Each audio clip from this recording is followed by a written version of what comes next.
बिल्कुल straight forward पूछ कहते हैं, तो वहाँ आपको बहुत ज़्यादा स्ट्रक्चर कराने की आवश्यकता नहीं पड़ेगी। तो अगर भारत माता का विचार है तो देयर इज गॉडेस मदर। इसका मतलब है कि अलग अलग तरीके से अगर सांस्कृतिक राष्ट्रवाद का सवाल पूछा जाए तो बस ये की टर्म्स आने नहीं चाहिए। तो आप याद रखिए, कई बार जब हम जैसे नेशनल मूवमेंट पढ़ लेते हैं, हिस्ट्री पढ़ लेते हैं, तो चीजें हिस्टोरिकल आने लगती है, that should not be there. जब हम कॉन्सेप्ट लिखते हैं तो उसमें जैसे कि हमने हॉब्स का विचार पढ़ा, तो हॉब्स के विचार में हमने इंग्लैंड की घटनाएं थोड़ी लिखी, वो तो हमने उसके विचार लिखे। यदि एकाध लाइन में आप इंग्लैंड घटना का एग्जाम्पल दे सकते हैं, तो same thing is true for thinkers too. तो ये गांधी आप लिखेंगे तो गांधी को थिंकर्स में घटना के हिसाब से नहीं पढ़ेंगे, विचार एक अलग होता है, घटनाएं अलग होती हैं। तो जो की टर्म आते हैं तो हम लिखने का एक ही तरीका अपनाते हैं, कौन कौन से की टर्म यूज करें। तो उसमें जो मूलभूत शब्द होंगे, बाकी सांस्कृतिक राष्ट्रवाद का मतलब क्या है, what does it mean by cultural nationalism, ये तो मैंने कल आपको बता दिया। तो की टर्म होगा कि गॉडेस मदर, या अरबिंदो ने कहा है कि नेशन इज लाइक, उन्होंने ये शब्द कहीं न कहीं गीता से लिया है कि नेशन इज लाइक विराट पुरुष। जो गीता में शब्द किया गया है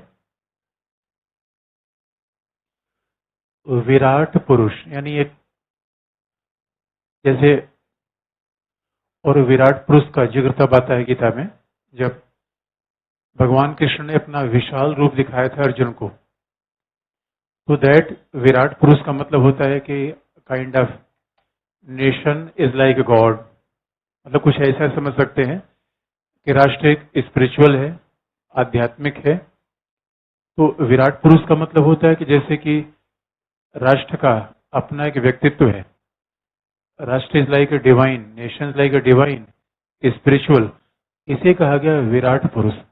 अच्छा, ईश्वर कैसा होता है, हम सामान्य पुरुष हैं, तो what is God, it is like a larger personality, even perfect personality. तो राष्ट्र कोई ऐसा कृत्रिम संस्था नहीं है। जब हमने कहा ईश्वर जैसा है, विराट पुरुष है, तो nation is not an artificial, it is not a made, भाई बनाया थोड़ी गया है। ईश्वर को हम बनाते हैं, ईश्वर बनता तो नहीं, बल्कि उल्टा होता है कि ईश्वर हमें बनाता है। तो जब हम ये कहते हैं कि विराट पुरुष, इसका मतलब क्या है, राष्ट्र का विचार कैसा है, ये भौगोलिक नहीं है, it is not a territorial, the notion of nation is not territorial, ये भौगोलिक नहीं है, अपितु कैसा है, आध्यात्मिक है।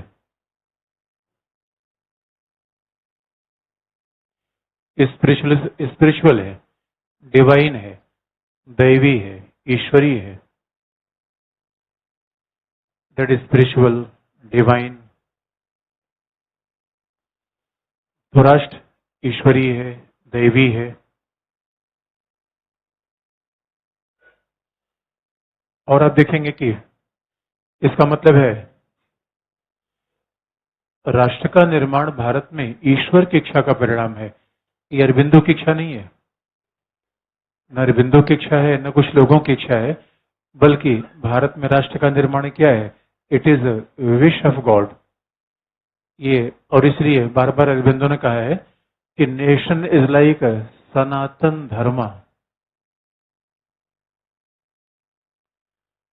वो ऐसा है सनातन धर्म। तो सही मायने में जिसे हम हिंदू धर्म कहते हैं उसका सही नाम है Sanatan Dharma. Sanatan means which is not originated at any point of time, Sanatan means which was always there, it means it was, Sanatan का मतलब न कभी उत्पन्न हुआ, न कभी मरेगा, न कभी बूढ़ा होगा, तो that is Sanatan, that is for always, infinite, limitless. और सामान्यतः जैसे कि पश्चिमी एशिया के देशों ने जो हमें नाम दे दिया हिंदुज्म, हिंदुज्म का नाम हमारा ओरिजिनल नहीं है, that was given by the people from West Asia. उनका सिंधु नदी, वो कहा करते थे कि सिंधु से सिंधु, तो सिंधु का मतलब एक सिंधु है सिंधु नदी, दूसरा सिंधु का मतलब सागर। सिंधु नदी से समुद्र के बीच का जो भूभाग है दैट इज इंडस, हिंदूज को नाम दिया गया। तो सनातन धर्म का मतलब वेद, और सनातन धर्म का मतलब है उसका कोई प्रतिपादक है ही नहीं है। It is not created by any human being, so naturally it is created by some divine entity. तो जब राष्ट्र ईश्वर की इच्छा का निर्माण है, इसलिए वो आध्यात्मिक है, वो अपने आप में दैवी है, तो मानवीय नहीं है, कृत्रिम नहीं है। इसका मतलब भारत में तो राष्ट्रवाद होगा ही, चाहे कोई भी प्रवृत्ति आ जाए। भारत में तो राष्ट्रवाद आगे बढ़ेगा ही, तो that can be even stop by anyone, even by the Britishers to.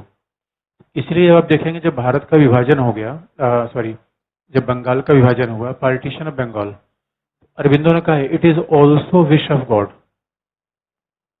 यानी बंगाल का विभाजन हुआ है ये ईश्वर की इच्छा का परिणाम है। क्यों? क्योंकि उदारवादी ये कहा करते थे कि अंग्रेज हमारी भलाई के लिए आए हुए हैं, अंग्रेज हमारा उत्थान करेंगे, कि they are here for uplifting Indians, they are for the wellbeing of Indians. तो उदारवादियों की धारणा थी तो अंग्रेज हमारे शोषण के लिए नहीं है, Britishers are not for exploiting India, और अंग्रेजों ने हमारे यहाँ राष्ट्र का निर्माण कर दिया, प्रशासनिक एकता बता दी। That was the view of liberals. उन्होंने कहा कि लिबरल की ये धारणा यहाँ पे खत्म होगी। पार्टीशन ऑफ बंगाल, इसका मतलब है it was a partition of Bengal और it was a partition of nationalism, क्योंकि बंगाल ही तो राष्ट्रवाद का मूल केंद्र था, वहीं से स्वदेशी स्वराज्य। और अब देखेंगे पार्टीशन ऑफ बंगाल के बाद ही ये पूरा मूवमेंट आया स्वदेशी का, स्वराज्य का। अभी आप देखेंगे earlier what was the objective of liberals, reform in the government. What was the objective of extremist, it was a swaraj, not reform in the government. तो सुधार से स्वराज्य की बात आ गई, ये क्रांतिकारियों का परिणाम था। That was a contribution of extremist. इसलिए उन्होंने कहा कि सनातन धर्म में ही नहीं थे राष्ट्र, वो हमारी मर्जी नहीं, ईश्वर की यात्रा है। ऐसे में कुछ कुछ ऐसा विचार जो हीगल ने कभी कहा था, लेकिन उन्होंने अगली बात कह दी,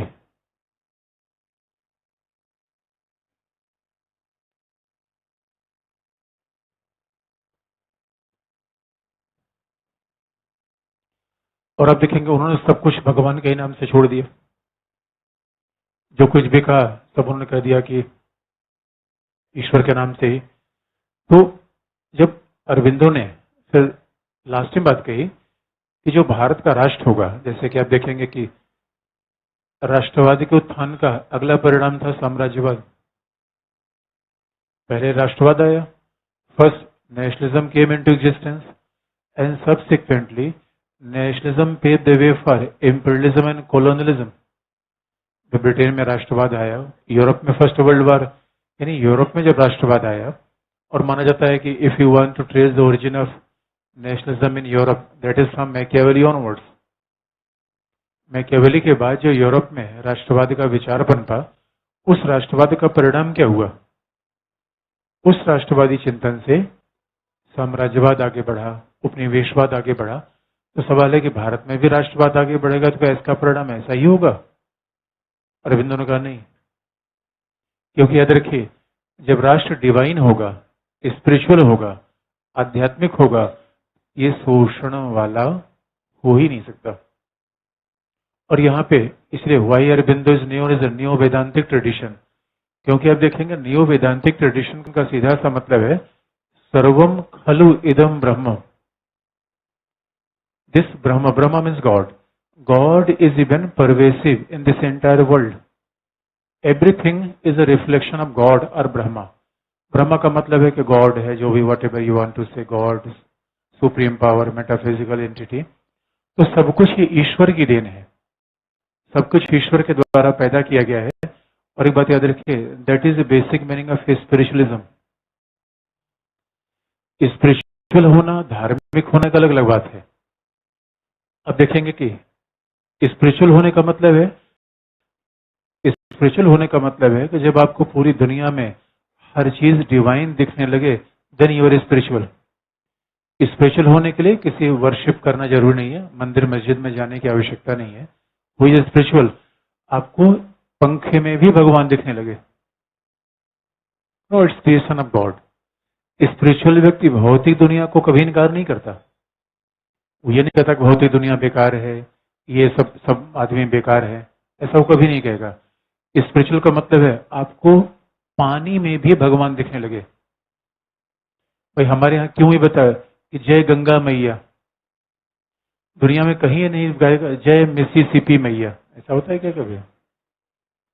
दुनिया में नदियां तो बहुत सारी हैं, स्वेज है, इवन मिसिसिपी है, राइन है। कभी आपने कभी सुना that is a part of Sanatan Dharma, that is the highest.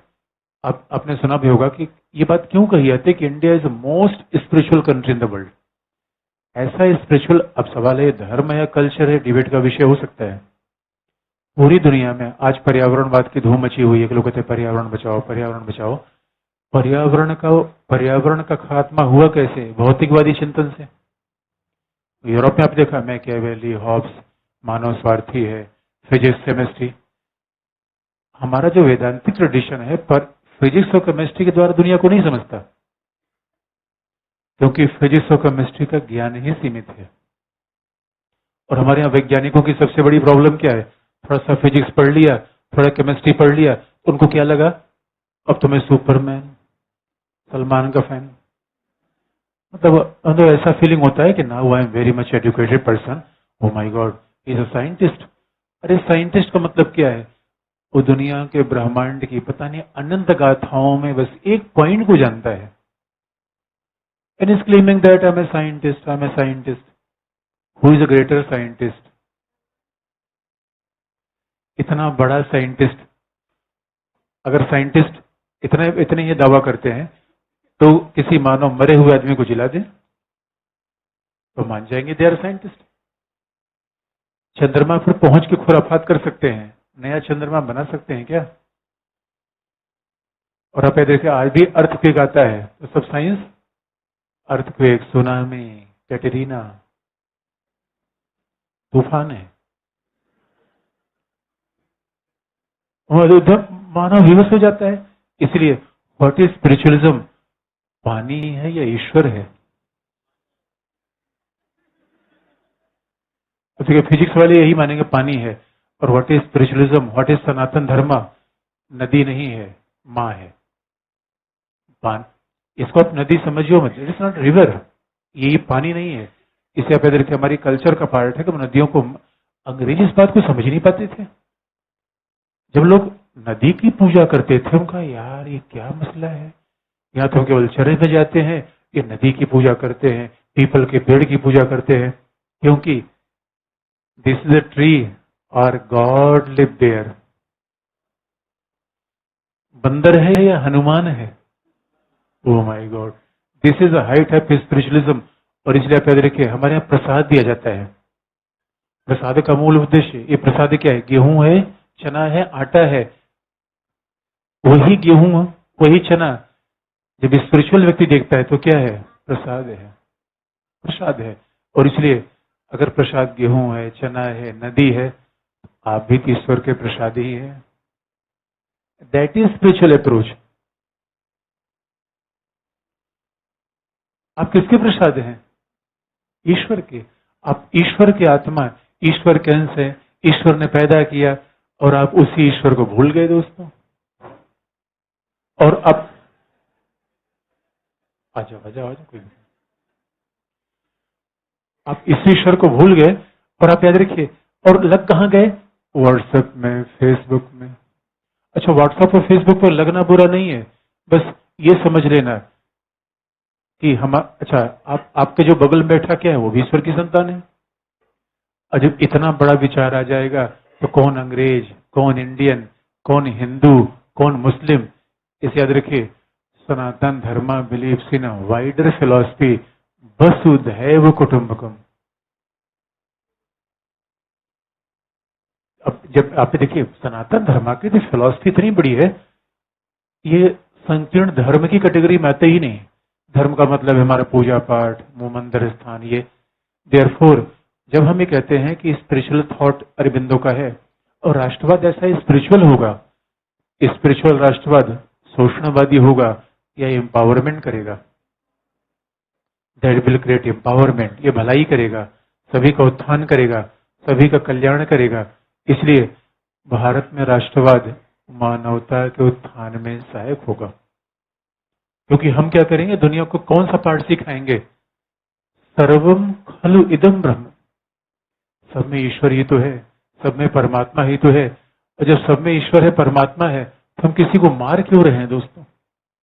इससे हमारा दूसरे के साथ संबंध कैसा होना चाहिए? प्रेम का, सद्भाव का।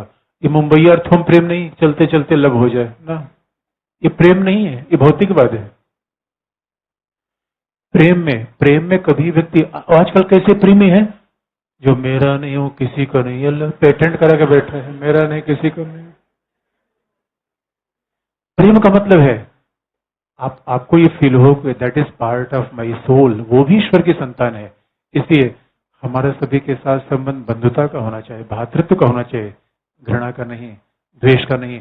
आप कहेंगे सर ये तो आइडियल आदर्शवादी बात ही तो है।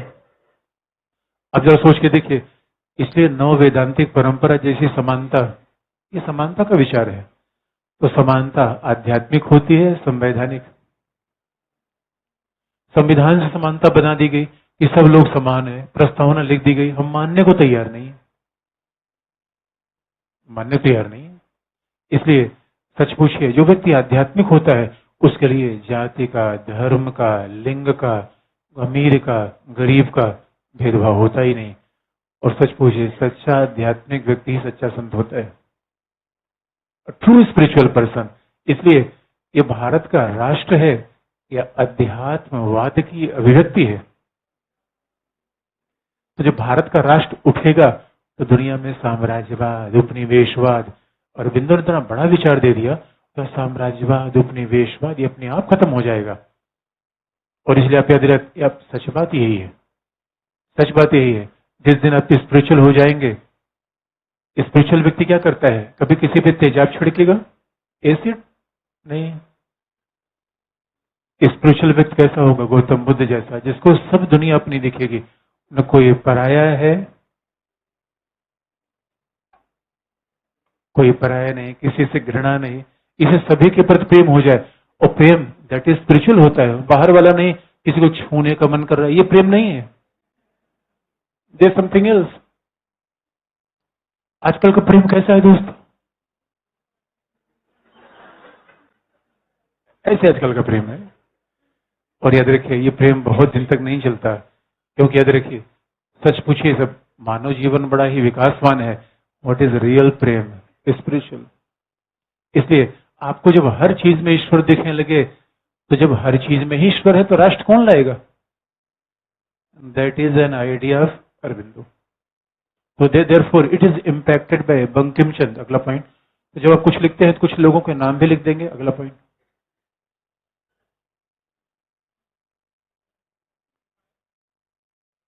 ये यही लिखना है, यही की पॉइंट है। क्यों?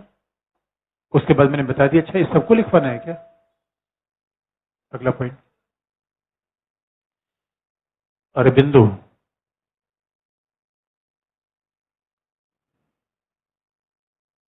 अरबिंदो के अनुसार भारतीय राष्ट्रवाद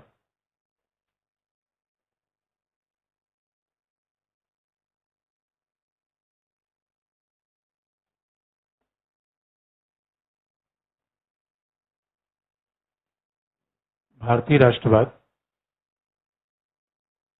आध्यात्मिक है, इसीलिए Indian nationalism is spiritual. Therefore भारतीय राष्ट्रवाद आध्यात्मिक है, इसीलिए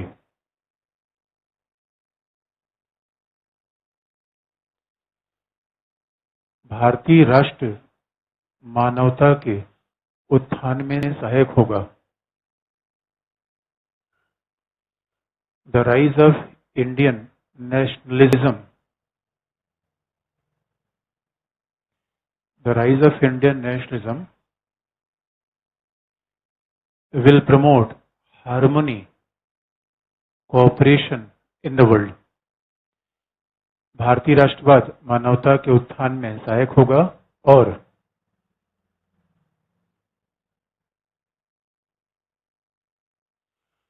मानवता के उत्थान में सहायक होगा तथा अध्यात्मवाद को आगे बढ़ाएगा।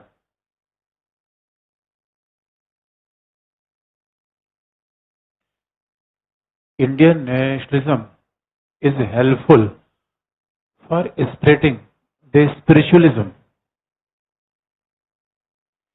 स्पिरिचुअलिज्म अध्यात्मवाद को आगे बढ़ाएगा, जिससे साम्राज्यवाद, उपनिवेशवाद स्वाभाविक रूप में समाप्त हो जाएगा। Which will abolish colonialism, imperialism automatically, जिससे साम्राज्यवाद, उपनिवेशवाद स्वाभाविक रूप में समाप्त हो जाएगा।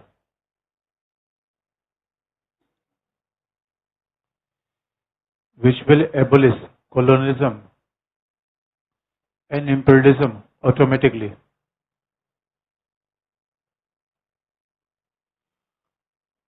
अरबिंदो का यह विचार बंकिम चंद्र से प्रभावित है।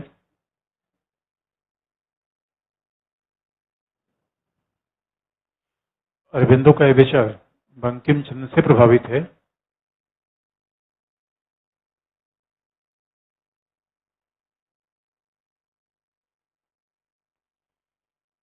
This idea of Aurobindo is highly influenced by Bankim Chand और विवेकानंद के समान है। This is very close to the idea of Vivekananda.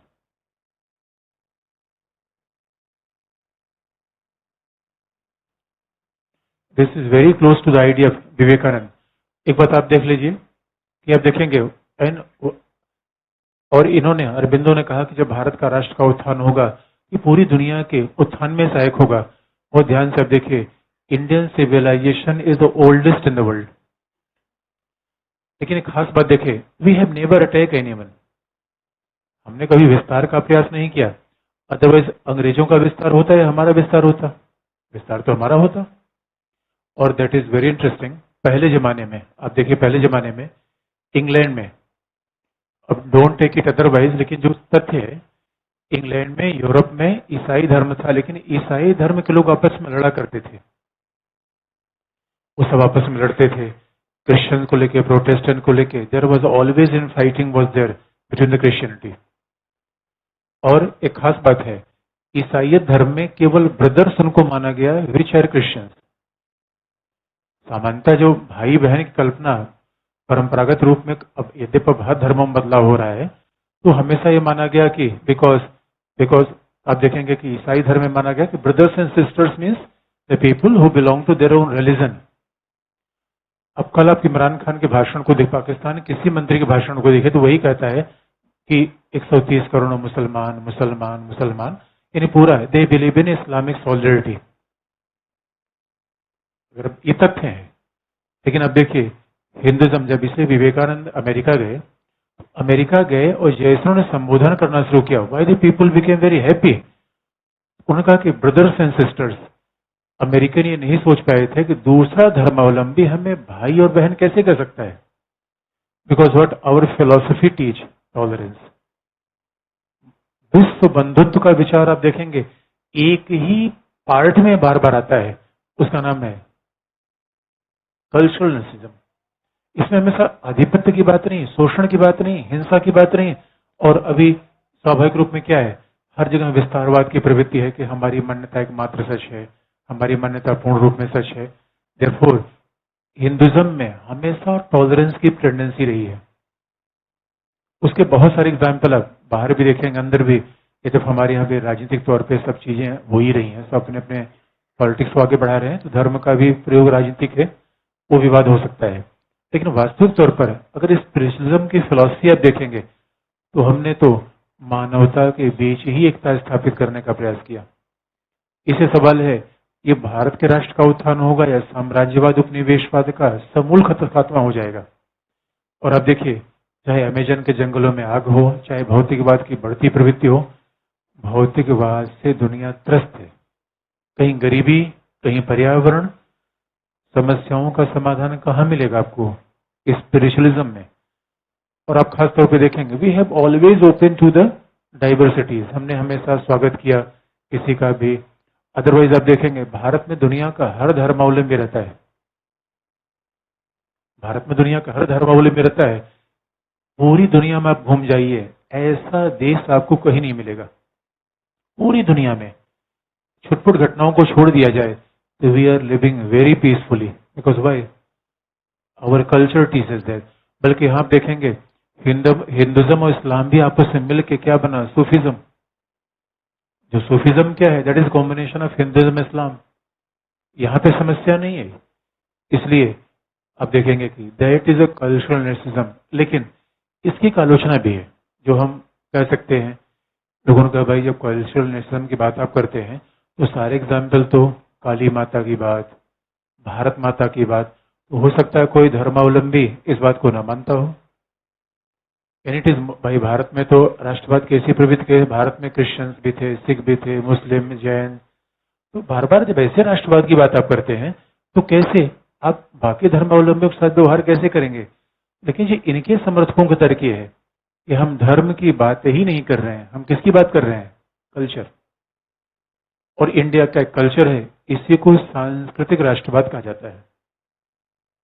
तो लास्ट पॉइंट आप लिख लीजिए अगला।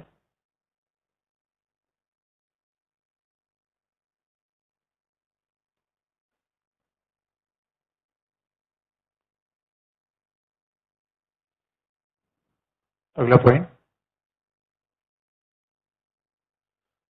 अरविंद अरविंद के अनुसार भारतीय राष्ट्रवाद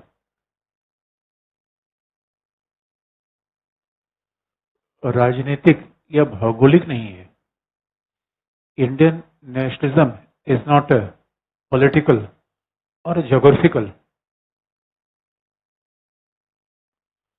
भारतीय राष्ट्रवाद भौगोलिक या राजनीतिक नहीं है। Indian nationalism is not geographical, it's not territorial, लेकिन यह एक आध्यात्मिक है, इट इज स्पिरिचुअल।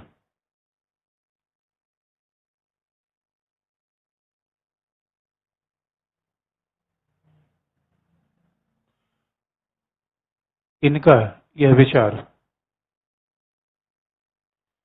उपनिषदों और गीता से प्रभावित है। This idea of Aurobindo is very much influenced by Upanishads and Gita.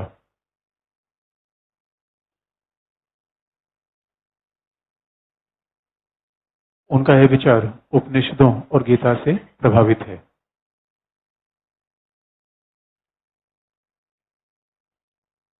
अंतिम पॉइंट अगला पॉइंट है, और उन्होंने इन्हीं राष्ट्रवादी विचारों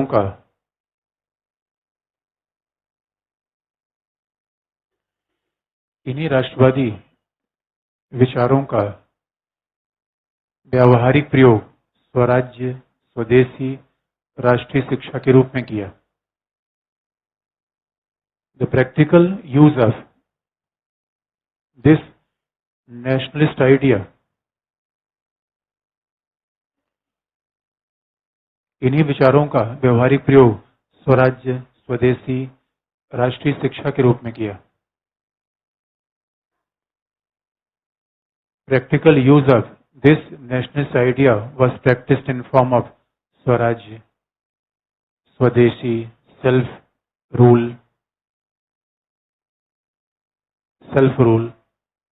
national education का प्रयोग किया गया। अब इसी बात को, अब जैसे कि हमने बताई दिया वेदों का एक इम्पैक्ट है, उपनिषद का एक इम्पैक्ट है, ऐसा है अरबिंदो का राष्ट्रवाद। हीगल का भी एग्जाम्पल आप देख सकते हैं, हीगल, लेकिन हीगल में खास बात है, हीगल ने कहा कि राष्ट्र का उत्थान जर्मनी में ही होगा, जर्मनी में सर्वोच्चता की बात होगी। अरबिंदो ने कभी सर्वोच्चता की बात नहीं कही, विश्व बंधुत्व, सहिष्णुता। इसलिए आप देखेंगे विवेकानंद के नाम पे तो आज लोग पॉलिटिक्स करते हैं, विवेकानंद का जो हिंदुज्म का विचार है उसमें टॉलरेंस बड़ा जबरदस्त है। और विवेकानंद के गुरु थे रामकृष्ण, जो कहा भी करते थे कि पानी को कोई वाटर कहे, जल कहे, इससे पानी का नेचर नहीं बदलता, इसे देयर में भी the various path for attaining the God, ईश्वर को प्राप्त करने के तमाम तरीके हो सकते हैं। इसलिए ये सांस्कृतिक राष्ट्रवाद एक नया विचार था जो यूरोप में नहीं था, जो वेदों में था, उपनिषदों में था। तो एक नया विचार आया और अब देखेंगे इसका प्रैक्टिकल बहुत पार्ट आप देखेंगे। इस राष्ट्रवादी विचार ने क्या किया, भारत अगर प्रैक्टिकल बात जो हम लिखते नहीं, जो हिस्ट्री में पढ़ते हैं, इस राष्ट्रवाद की भावना ने भारतीयों में कुछ आत्मसम्मान तो जगाया। Even self respect was very important for even promoting a kind of pride in Indian. तो अब भारतीय समझा करते थे यूरोप ही श्रेष्ठ है, इसलिए अपने तिलक ने कभी विदेशी कपड़े नहीं पहने, उनका पहनावा बिल्कुल भारतीय था। तो उन लोगों ने, और ये राष्ट्रवाद का बड़ा प्रभाव था कि व्यवहारिक रूप से गणपति महोत्सव पता नहीं किन किन माध्यमों से ने राष्ट्रवाद को आगे बढ़ा दिया। और एग्जाम्पल ये भी है कि जब ये सांस्कृतिक राष्ट्रवाद की बात करते थे तो इन्होंने सारे तरीकों को, उदारवाद के सारे तरीकों को बदला।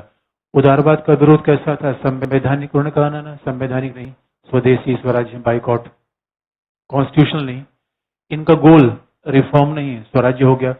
और इन्होंने भारतीयता की बात की कि भारत पर गर्व करने की आवश्यकता है। और इसलिए अरबिंदो ने कहा भी कि हमारे देश की पराधीनता कारण ये युवाओं की कुंठा है, युवाओं का निराशावादी अप्रोच है। अगर if they become the positive optimist, अगर ये आशावादी हो जाते हैं तो निश्चित तौर पर हम अंग्रेजों से लड़ाई जीत लेंगे। लेकिन लड़ाई अंग्रेजों से ही थी या पूरे दुनिया को मुक्त करने की बात थी।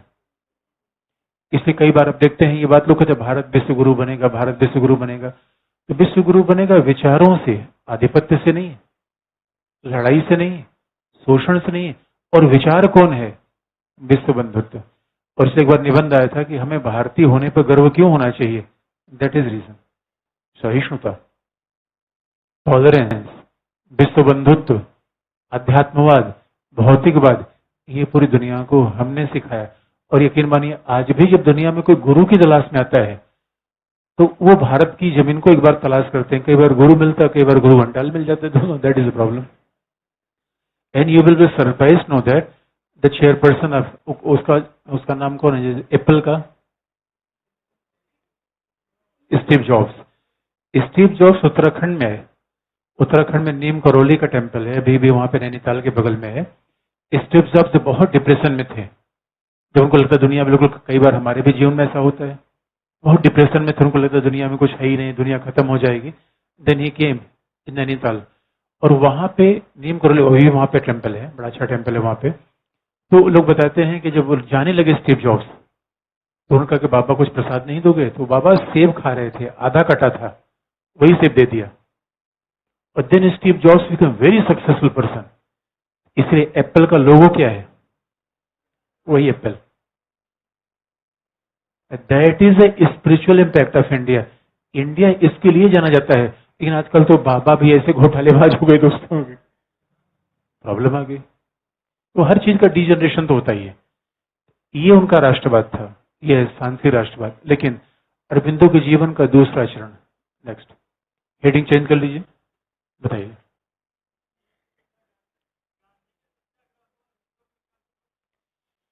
देख, गांधी के सत्याग्रह में थोड़ा एक फर्क था। अरबिंदो इस बात को मानते थे कि अगर सठे साठ्यम समाचरित, गांधी ने कभी नहीं कहा, गांधी ने कहा कि Aurobindo believe in tit for tat. Aurobindo के सत्याग्रह या स्वराज्य, गांधी के स्वराज में फर्क है। या इसे कहते हैं पैसिव रेजिस्टेंस, निष्क्रिय प्रतिरोध, शांतिपूर्ण विरोध। गांधी कहा करते थे आपको किसी भी कीमत पे हिंसा नहीं करनी है। अरबिंदो ने कहा कोई आपको मार रहा है तो हिंसा क्यों नहीं करनी है। भाई भगवान कृष्ण ने हिंसा की कि नहीं की, सही कारणों के लिए हिंसा भी जायज है। और यही विचार था जिसने सारे उन क्रांतिकारियों को आगे बढ़ा दिया, अंग्रेजों को बम मारना शुरू कर दिया।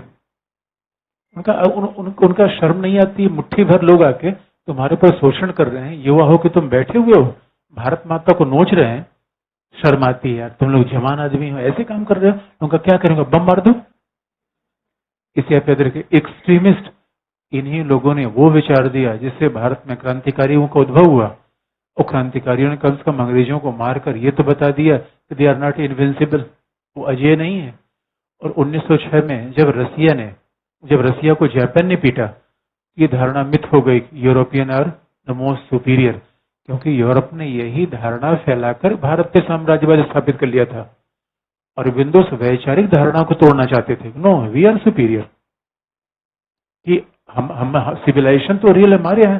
तुमने तो शोषण बताया, वार का तरीका तुमने बताया, भौतिकवाद बताया, वो ठीक नहीं है। ये राष्ट्रवाद में तो आपके शोषण है। Therefore he regenerated a kind of self pride in Indians. और आप देखेंगे उन्होंने भारतीयों में क्या कि आशा भर दी, जोश भर दी, आत्मसम्मान भरा, तभी तो आजादी की लड़ाई आगे बढ़ी। और the national movement became a kind of mass wide movement. हम ये तो नहीं कहेंगे मास मूवमेंट, क्योंकि that credit goes to Gandhi. और गांधी ने भी तो इनडायरेक्टली यही स्पिरिचुअल तरीका अपनाया। और थोड़ा गांधी का अलग था। गांधी कहा करते थे किसी भी कीमत पर हिंसा नहीं, जो हिंसा करे उसके खिलाफ भी नहीं, क्योंकि दिल बदलो। और हिंसा से शरीर पे हिंसा लगती है कि दिल पे लगती है? कोई आपको कितना मार कर कहे मुझसे प्रेम करोगे, मार के प्रेम होता है यार? वो तो अंदर से होता है।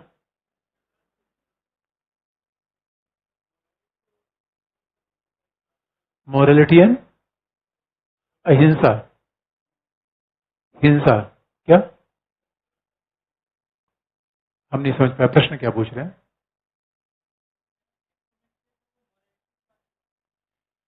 एक्सट्रीमिस्ट नहीं, मॉरलिटी की बात तो देखिए आध्यात्मिक बात करते थे। और आध्यात्मिक का मतलब है जो वेदों की फिलॉसफी, हमने कहा सर्वम खलु इदम ब्रह्म, तो सब ईश्वर की संतान है। इस वजह से अभी अध्यात्म समझिए, नैतिकता, ऐसी बात करते थे। लेकिन अगर कोई गलत रास्ते पर उसको करेक्ट करने के लिए 2-4 बम मारा जा सकता है। दुर्योधन गलत रास्ते पे था कि नहीं? तो प्रयोग किया गया, बल का प्रयोग किया गया। और कहा जाता है गीता रहस्य जब तिलक ने लिखा, तिलक फिर मांडले, जब तिलक मांडले में गए तो संयोग की बात है, तिलक ने कहा भगवान कृष्ण मुझसे मिलने आए जेल में। अच्छा, हमारे जेल में भगवान कृष्ण पैदा भी हुए थे, इस उनका जेल से संबंध है। और संयोग की बात है जब ये विचार इन्होंने लिखना शुरू किया तो अंग्रेजों के जमाने के जरण के पीछे आ गए। जब उन्होंने ऐसे राष्ट्रवादी विचार देखे तो तिलक को तो कहा जाता था were the father of Indian unrest. Tilak ने बेचैनी पैदा कर दी अंग्रेजों में, विचार देकर या बंदूक उठाकर। An idea can change the life. विचार ही तो मूल है। तो तिलक ने अनरेस्ट पैदा कर दिया, अरबिंदो ने उसको आगे बढ़ा दिया। अरबिंदो के प्रेस पे छापा मारा गया, अंग्रेजों ने छापा मारा। तो लाल लाजपत राय प्रेस चलाते थे, अरबिंदो लिखते थे। लाजपत राय से पूछा अब लिखता कौन है? उनका हमें पता ही नहीं कौन लिखता है। वो अच्छा, तुम्हें पता नहीं कौन लिखता है? अच्छा, अंग्रेजों की पुलिस बड़ी सख्त थी उस जमाने में, लॉ एंड ऑर्डर बहुत बेहतर था। तो अंग्रेजों ने सीधा निशाना लिया अरबिंदो पर, अरबिंदो को पकड़ा गया, वो जेल में गए। और जेल में संयोग से 1910 की बात है, और जेल में जाते पता नहीं क्या उनको भी भगवान कृष्ण मिल गए। जैसे जेल में गए उनके जीवन का स्पिरिचुअल ट्रांसफॉर्मेशन हो गया। भारतीय चिंतन में ये बात समझ में नहीं आती कि लोगों के विचार अब बदल गए। कुछ ही लोगों के विचार नहीं बदले, अम्बेडकर और गांधी के, बाकी लोगों के विचार बदले हैं। एम एन रॉय के विचार बदले, अरविंदो के विचार बदले। And now Aurobindo from nationalist to became the humanist. तो जेल में भगवान मिल गए। अच्छा, भगवान कैसे मिले इसका बताना कठिन है, कब मिले? भाई देखिए, तो आध्यात्मिक है। तो अब अगला हेडिंग है अरविंदो का मानवीय एकता का विचार, the ideal of human unity. और शायद अरबिंदो को इस कारण से हम ज्यादा पढ़ रहे हैं, मानवीय एकता का विचार, the ideal of human unity.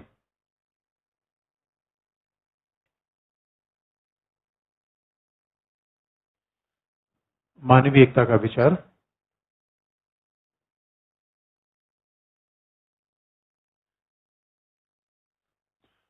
अच्छा, अरबिंदो को जो पुलिस ने पकड़ा और जैसे बेल पर बाहर आए, अपना सामान बोरिया बिस्तर लादा और फ्रांस पुडुचेरी चले गए। अब that time Pondicherry was under the subject to the French rule. तो यहाँ पे ब्रिटिशर्स का शासन था, फ्रेंच का वहां पे शासन था। इसका मतलब है अब अंग्रेजों ने पकड़ नहीं सकते थे। और जाके पुडुचेरी चले गए और उन्होंने एक बड़ा सा आश्रम बनवाया। वो आज भी बड़ा फेमस है, लोग वहां पे जाते हैं। पूरी दुनिया से लोग आते हैं। और अरबिंदो, जैसे अरबिंदो ने कहा अब भगवान कृष्ण ने हमें नए मार्ग पर जाने का आदेश दे दिया है, सारे गर्मपंथी पहुंचे, उनका बाबा माँ का क्या होगा, माँ को छोड़ दिया, अभी भारत माता की, उनका माँ को कोई समस्या नहीं होगी। उसके बाद तो सारे सारे लोग बोलते, उनका बाबा आपने कहा था, भगवान कृष्ण ने कहा कर्म योगी बनो, आप तो योगी बन गए, कर्म कौन करेगा, कौन लड़ाई करेगा, उनका चिंता मत करो, भारत माँ सुरक्षित है। अब लो, विचार बदल गया। जितने क्रांतिकारी थे, इसी याद रखें, गांधी बाबा परफेक्ट थे राष्ट्रीय आंदोलन के लिए, नहीं तो अंग्रेजों 2-4 बम मारकर अंग्रेजों से शासन जीत लेना इतना आसान नहीं था। लेकिन अलग अलग लोगों ने अलग अलग तरीके से नेशनल मूवमेंट में कंट्रीब्यूशन किया। तो अब इन्होंने मानवीय एकता की बात कैसी की? अच्छा, अरबिंदो तो शुरू से इतने बड़े विद्वान थे, जर्मन जानते थे, फ्रेंच, लैटिन, इंग्लिश, बंगाली यहां आके सीख लिया। तो अब उन्होंने मानवीय एकता का विचार दिया और उन्होंने मानवीय एकता में पूरा बताया कि समाज का विकास कैसे हो रहा है, human evolution, the development of society, explain all things. तो मानवीय एकता का मतलब क्या है? तो पहला, उन्होंने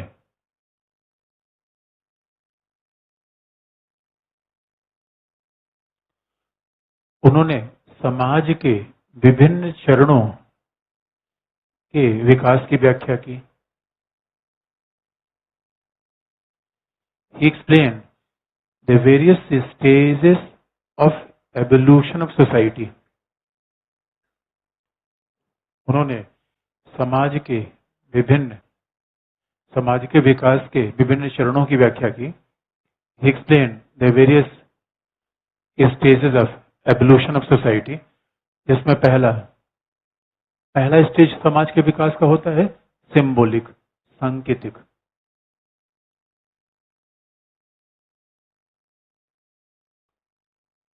समाज के विकास का जो पहला चरण है सिंबॉलिक, सांकेतिक। अब सिंबॉलिक का मतलब है यह समाज के विकास का यह आरंभिक रूप है।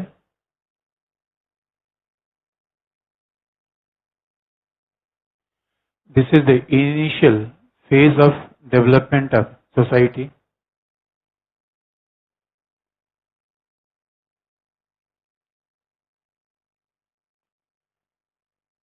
समाज के विकास का यह आरंभिक रूप है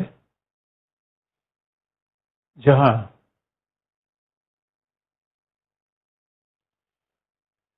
जनजाति समाजों का विकास हुआ। वे ट्राइबल सोसाइटीज, जहां जनजाति समाजों का विकास हुआ, वे ट्राइबल सोसाइटीज।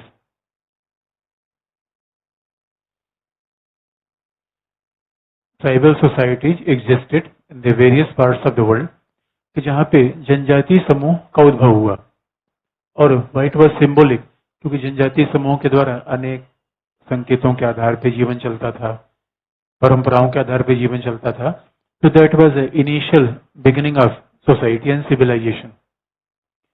तो अभी इन्होंने अपना एक सामूहिक जीवन इनका था। अब इस समाज में धर्म वगैरह का विकास बिल्कुल नहीं हुआ था। व्हाट इज धर्म, morality, that was not existed at that time at all. ये सिंबॉलिक था। लेकिन दूसरा, समाज के विकास का दूसरा चरण कैसा हुआ? टाइपल।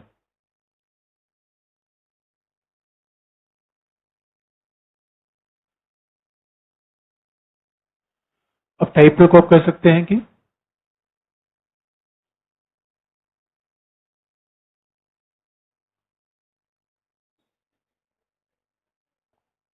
वही बता रहे हैं, टाइपल कह सकते हैं कि अंकित। ऐसी बातों को आप देवनागरी लिपि में भी लिख सकते हैं, टाइपल पे जाके एग्जैक्ट हिंदी में बात करें। So that was a typal. तो टाइपल का मतलब अगला, जब समाज में, अभी नोट्स आप बंद कर दो, नोट्स बंद कर दो, नोट्स क्लास में देखने नहीं चाहिए। किताब, नोट्स सब घर पे जाके पढ़िए, एक बार मुझे देख लीजिए केवल। क्लास में केवल मेरे तरफ ध्यान रखिए, बाकी आप नोट्स पढ़ना है सब घर पढ़ लीजिएगा, ध्यान भटकाइए नहीं। एप्पल, तो क्या लिखा आपने? समाज में धर्म नैतिकता का महत्व बढ़ने लगा। Religion, morality became important factor in society.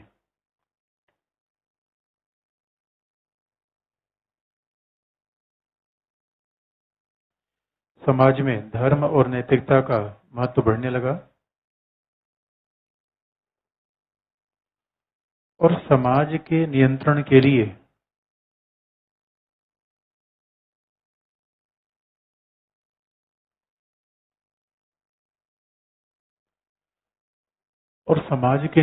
लिए विभिन्न प्रकार की धार्मिक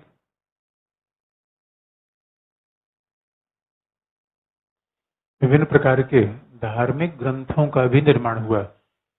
वेरियस religious scriptures will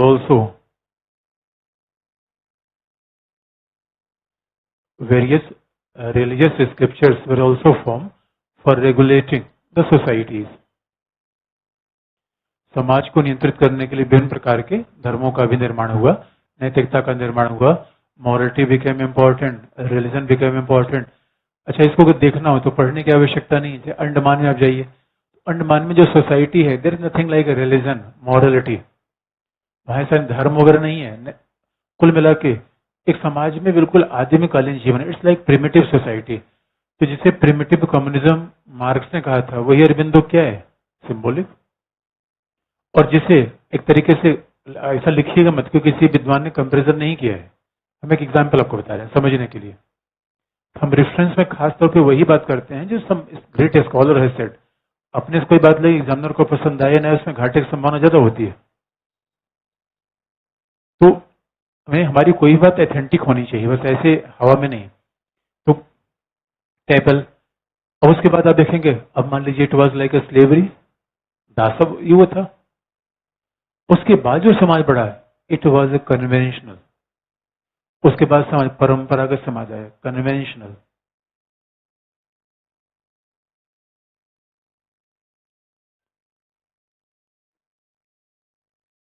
परंपरावादी या रूढ़िवादी कह लीजिए,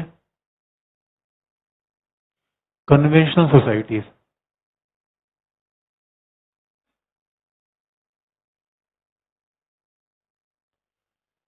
हम आपको याद दिलाते हैं, धर्म नैतिकता में कुछ और है, लेकिन समाज ने उसे कुछ और बना दिया। अब देखेंगे वेदांत की, जैसे उपनिषद की बात, वेदांत का मतलब है जो वेदांत का मतलब उपनिषदों का सारांश, जो उपनिषदों का सारांश है, वो जो उपनिषदों में जो लिखा गया है वो वेदांत है। और नौ वेदांति का मतलब है वेदांत की परिभाषा जो नए लोग से वर्तमान में कर रहे हैं, या न्यू वेदांतिक। तो वेदांत तो कब से लिखा गया है? हजारों साल पहले। भाई वेदांत 18वीं शताब्दी 19वीं शताब्दी में नहीं लिखा गया। तो whosoever reinterpreting the Vedanta, they are new Vedantic. लेकिन आप देखेंगे हमारे धर्म की परंपराएं कितनी उच्च है कि सब ब्रह्म है, शवीश्वर है। और वो ध्यान से देखिए, अगर just you go back to the past, आप देखेंगे महिलाओं का स्थान कितना ऊंचा था। हमारे यहाँ समाज में महिलाओं को भी नीचे स्थान दिया ही नहीं गया। अब देखेंगे, इसीलिए अब बहुत उपासना पद्धति, पता नहीं लोग ऐसे उपासना कहते हैं, पार्वती पहले आती है, शिव पहले आते हैं? पार्वती क्या? गिरिजा शंकर, करेक्ट। पहले आप देखेंगे, पहले राधा आते हैं, पहले कृष्ण। क्यों? अब देखिए, यानी अब ये बात अपने आप में। अच्छा, आप तो हिस्ट्री पढ़ते होंगे, वैदिक काल में क्या ऐसा महिलाओं का डिफ्रेंसिएशन था क्या? अच्छा, वैदिक काल तो कहाँ नहीं था। इसका सीधा सा मतलब है, यानी जो बातें धर्म नैतिकता में हो, समाज कई बार उसको तोड़ मरोड़ के अपने हितों के लिए लगा लेता है। इसने बार बार कहा है, जैसे हमारे समाज में जो विकृतियां पैदा हुई, उसके लिए वेदा इंपॉर्टेंट है, उपनिषद इंपॉर्टेंट है। एक बार पढ़ के देखो उसमें क्या लिखा गया है। उसमें तो ऐसा डिफ्रेंसिएशन कहीं है ही नहीं है। लेकिन हमने क्या मान लिया कि ना भाई वही रिस्पॉन्सिबल है। वो रिस्पॉन्सिबल नहीं है, लोगों ने अपने स्वार्थों के लिए अलग अलग तरीके से प्रयोग कर लिया। तो कन्वेंशनल सोसाइटी में क्या हुआ, परंपरा, रूढ़ियां, धर्म, नैतिकता पीछे आ गए, महत्वपूर्ण क्या बन गई। और हर धर्म के साथ ये प्रॉब्लम आई है, हर धर्म के साथ प्रॉब्लम आई है। तो इसमें कन्वेंशनल सोसाइटी कैसी, अगला पॉइंट। लेकिन आप याद रखिए, जब भी एग्जाम में लिखने इन सब चीजों को एक दो लाइन में निकल के क्योंकि लिखना हमें आगे है, विस्तार तो आगे करना है, किन चीजों का विस्तार करना है, किन चीजों को, तो उसको हम हमेशा ध्यान रखते हैं कि इसको शॉर्ट कर दिया, उसको एक्सपेंड कर दिया। तो यहाँ पे क्या है, समाज में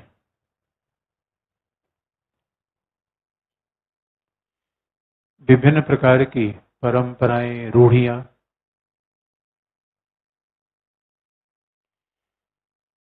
various traditions, conventions became important in society. जब समाज में अनेक प्रकार की परंपराएं, रूढ़ियों का महत्व आ गया,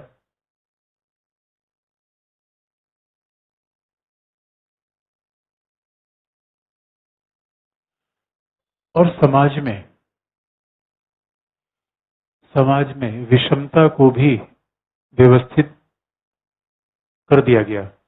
even inequality also became systematic.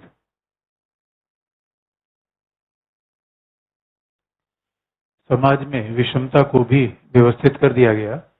Even inequality also became systematic.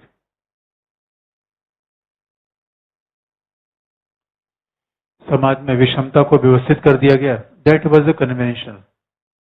तो आप मान सकते हैं कि लगभग ये सामंतवादी समाज था।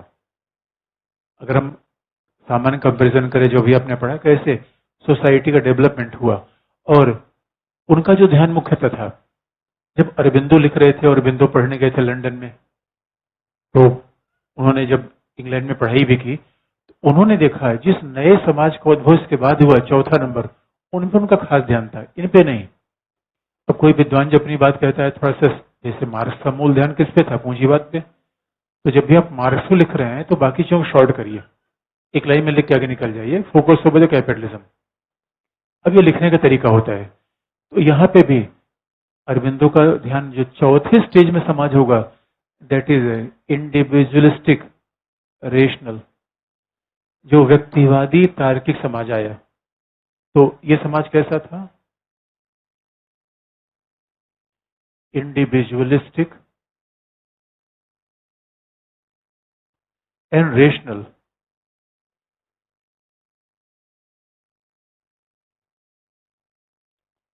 ये समाज व्यक्तिवादी था, तार्किक था।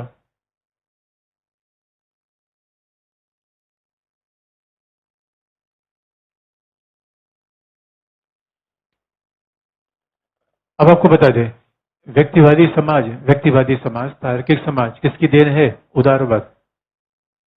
यानी it was in fact liberalism. भाई व्यक्तिवादी तार्किक समाज कहां से आया, यानी हर बात को विज्ञान, डिस्कवरी ऑफ साइंस। और बड़ा इंटरेस्टिंग पार्ट है, Europe said that they are more civilized because of discovery of science. Newton का नियम, गैलीलियो और मशीन, रेल, दैट वजह, यही जो तार्किक का मतलब वैज्ञानिक चिंतन, धर्म नहीं रही, परंपरा नहीं रही, अब क्या महत्व हो गया, विज्ञान, साइंस। और हमने ये मान लिया कि scientific evolution is the highest pedal of the development of civilization. विज्ञान आ गया, हमारा पूरा उत्थान हो जाएगा, मानवता का विकास हो जाएगा। और इंग्लैंड के लोगों ने इसी आधार पर पूरी दुनिया पे शासन किया। और आज भी आप देखेंगे कि आज के युग में, इसीलिए आप सच मानिए, Aurobindo is a great moral philosopher. जब भी इथिक्स में नैतिक विचारकों की बात पढ़ेंगे, अरबिंदो की बात न पढ़ें, ऐसा नहीं हो सकता। और सच मानिए, हमारे यहाँ जो उदारवादी थे, उदारवादी किस बात से बहुत खुश थे, अंग्रेजों के इसी से व्यक्तिवादी। अच्छा, पार्लियामेंट्री फॉर्म ऑफ डेमोक्रेसी किसका परिणाम था, संसदीय शासन किसका परिणाम था, ईश्वरचंद का। अब इसी का रिएक्शन कौन आया, समाजवाद। Socialism came in the reaction of individualistic rationalistic. लेकिन समाजवादी भी तो ये कहा करते थे कि हम तार्किक हैं। Socialist always claim that they are more rational, वो बहुत तार्किक हैं, उनको वही मशीनों की बात करते थे। इसका मतलब है इन्होंने भौतिक विकास को सर्वोच्च विकास माना। और यानी यूरोप का हाईएस्ट डेवलपमेंट कहाँ है? यहाँ। That is apex of development of civilization for Europe, यही तो है। और संयोग की बात देखें, गांधी की विचार भी बिल्कुल, गांधी भी इंग्लैंड में गए तो यही बात हिंद स्वराज में गांधी ने लिखी। और हिंद स्वराज में गांधी ने कहा कि अंग्रेज अपने आप को बहुत सभ्य मानते हैं। उनका कैसे? उनका इन्होंने हम बैलगाड़ी से चलते हैं और रेल से चल रहे हैं, तो they are saying that they are more civilized because they are using rail. और गांधी ने कहा कि हम कुएं से रस्सी से पानी निकालते हैं, इन्होंने मशीन लगा लिया है जो आजकल हम लोग भी यूज कर रहे हैं, सबमर्सिबल वगैरह। उनका they are more civilized. Gandhi ने कहा भाई ये सिविलाइजेशन का मतलब नहीं होता, ये सिविलाइजेशन का तो मतलब ही नहीं जानते। इसे आज आप देखेंगे, आज भारतीय बाबा महात्मा सबसे ज्यादा पॉपुलर अगर कहीं तो यूरोप और अमेरिका में, क्योंकि वहां व्यक्ति भौतिकवाद के चरम पे है। देखिए आवर सोसाइटी, हम इस बात को तो थोड़ा कम समझ पाएंगे because our society is aspirational. हमें तो ही बिजली चाहिए, रोजगार चाहिए, घर चाहिए, कार चाहिए, एशियन पेंट से पुता हुआ मकान चाहिए, अभी हमें ये चाहिए। लेकिन यूरोप इंग्लैंड में सारी चीजें मिल चुकी हैं, उसके बाद दुनिया इतनी अशांत है। अब देखो अमेरिका में एक व्यक्ति आया, लगातार धड़ धड़ धड़ स्कूल में गोली मार के चला गया। आप कहेंगे व्हाट काइंड ऑफ, ऐसा तो पागल ही आदमी कर सकता है, वैसी आदमी कर सकता है। भौतिकवाद ने दोस्तों दुनिया को क्या बना रखा है। और ये कहते हैं हम आजादी आजादी आजादी किसका? टैटू बनाने का। Don't take it personal.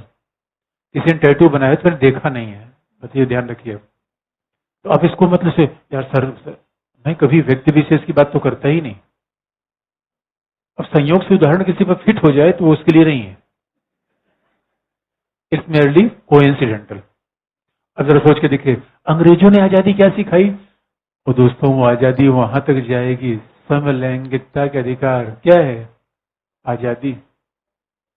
I don't want to speak more over that.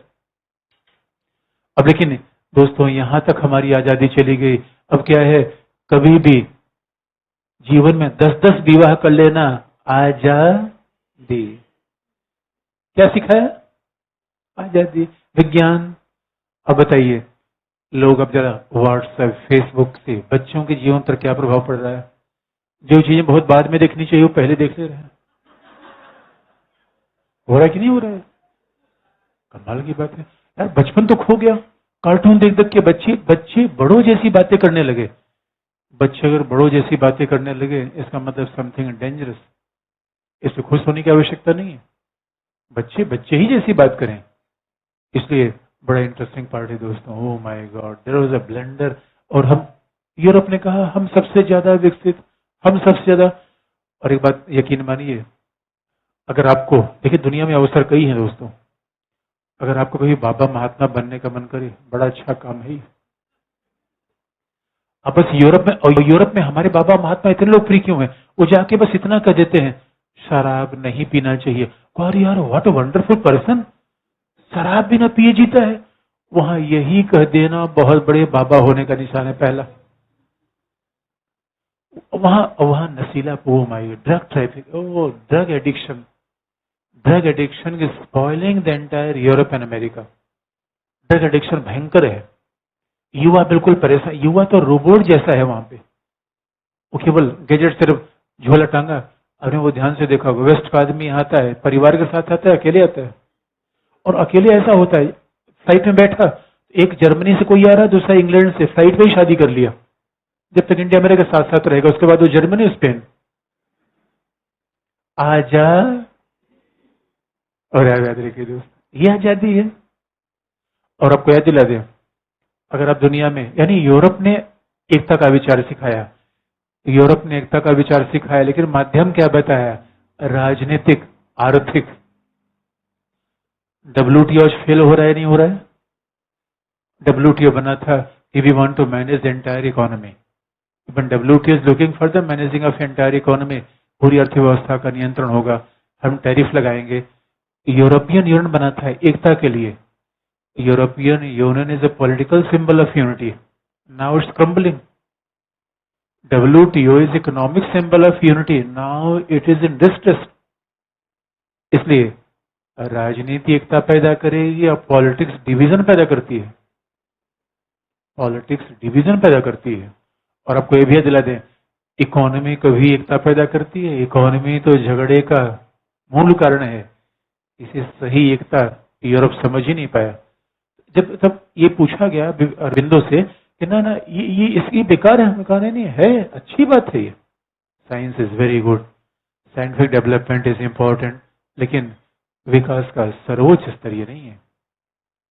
अब तो सब लोगों ने मान लिया ये बात, अब तो सब लोगों ने मान लिया। यूरोप ने अभी बात ज्यादा मान रखी है। उनका ना भाई, हमें तो, इसलिए हमने कहा कि हमारे यहाँ, अच्छा हमारे यहाँ जो बाबा महात्मा है उधर बस यही जाके कहते हैं कि वेजिटेरियन वे ऑफ लाइफ पहला, शराब नहीं पीना है दूसरा, उतने में महात्मा हो गए। उसके बाद जो जो कहते हैं महात्मा का स्तर बढ़ता चला जाएगा। खास बात है। इसलिए मानवीय एकता कहाँ बनेगी? अगला पॉइंट नाउ, जो मूल बात है, तो अब थोड़ा सा इसी को विस्तार कर लीजिए, इसी को विस्तार कर लीजिए।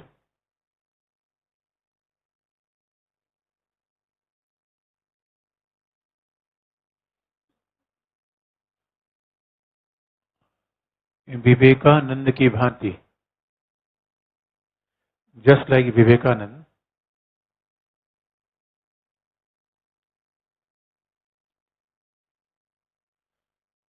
विवेकानंद की भांति अरबिंदो ने भी यह माना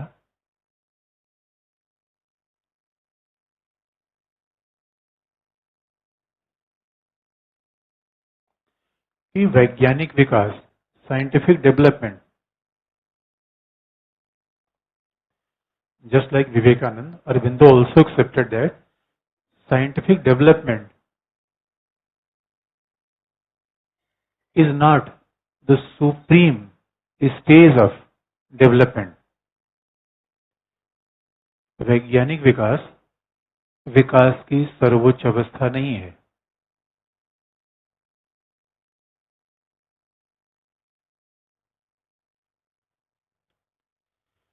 Scientific development is not the supreme stage of development. ये विकास की सर्वोच्च अवस्था नहीं है। अरबिंदो ने कहा कि विज्ञान और तकनीकी का अपना महत्व है। Science and technology is important. When undoubtedly science and technology is important, उनका विज्ञान और तकनीक का अपना महत्व है।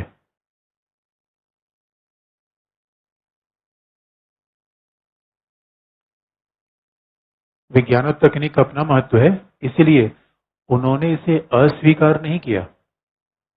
He never criticized, rejected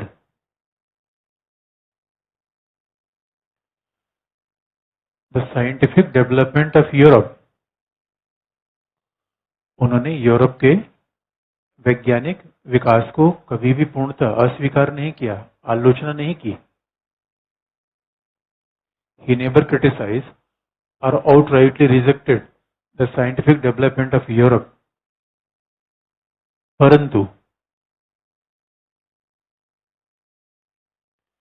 परंतु उन्होंने कहा कि वैज्ञानिक और भौतिक विकास का सामंजस्य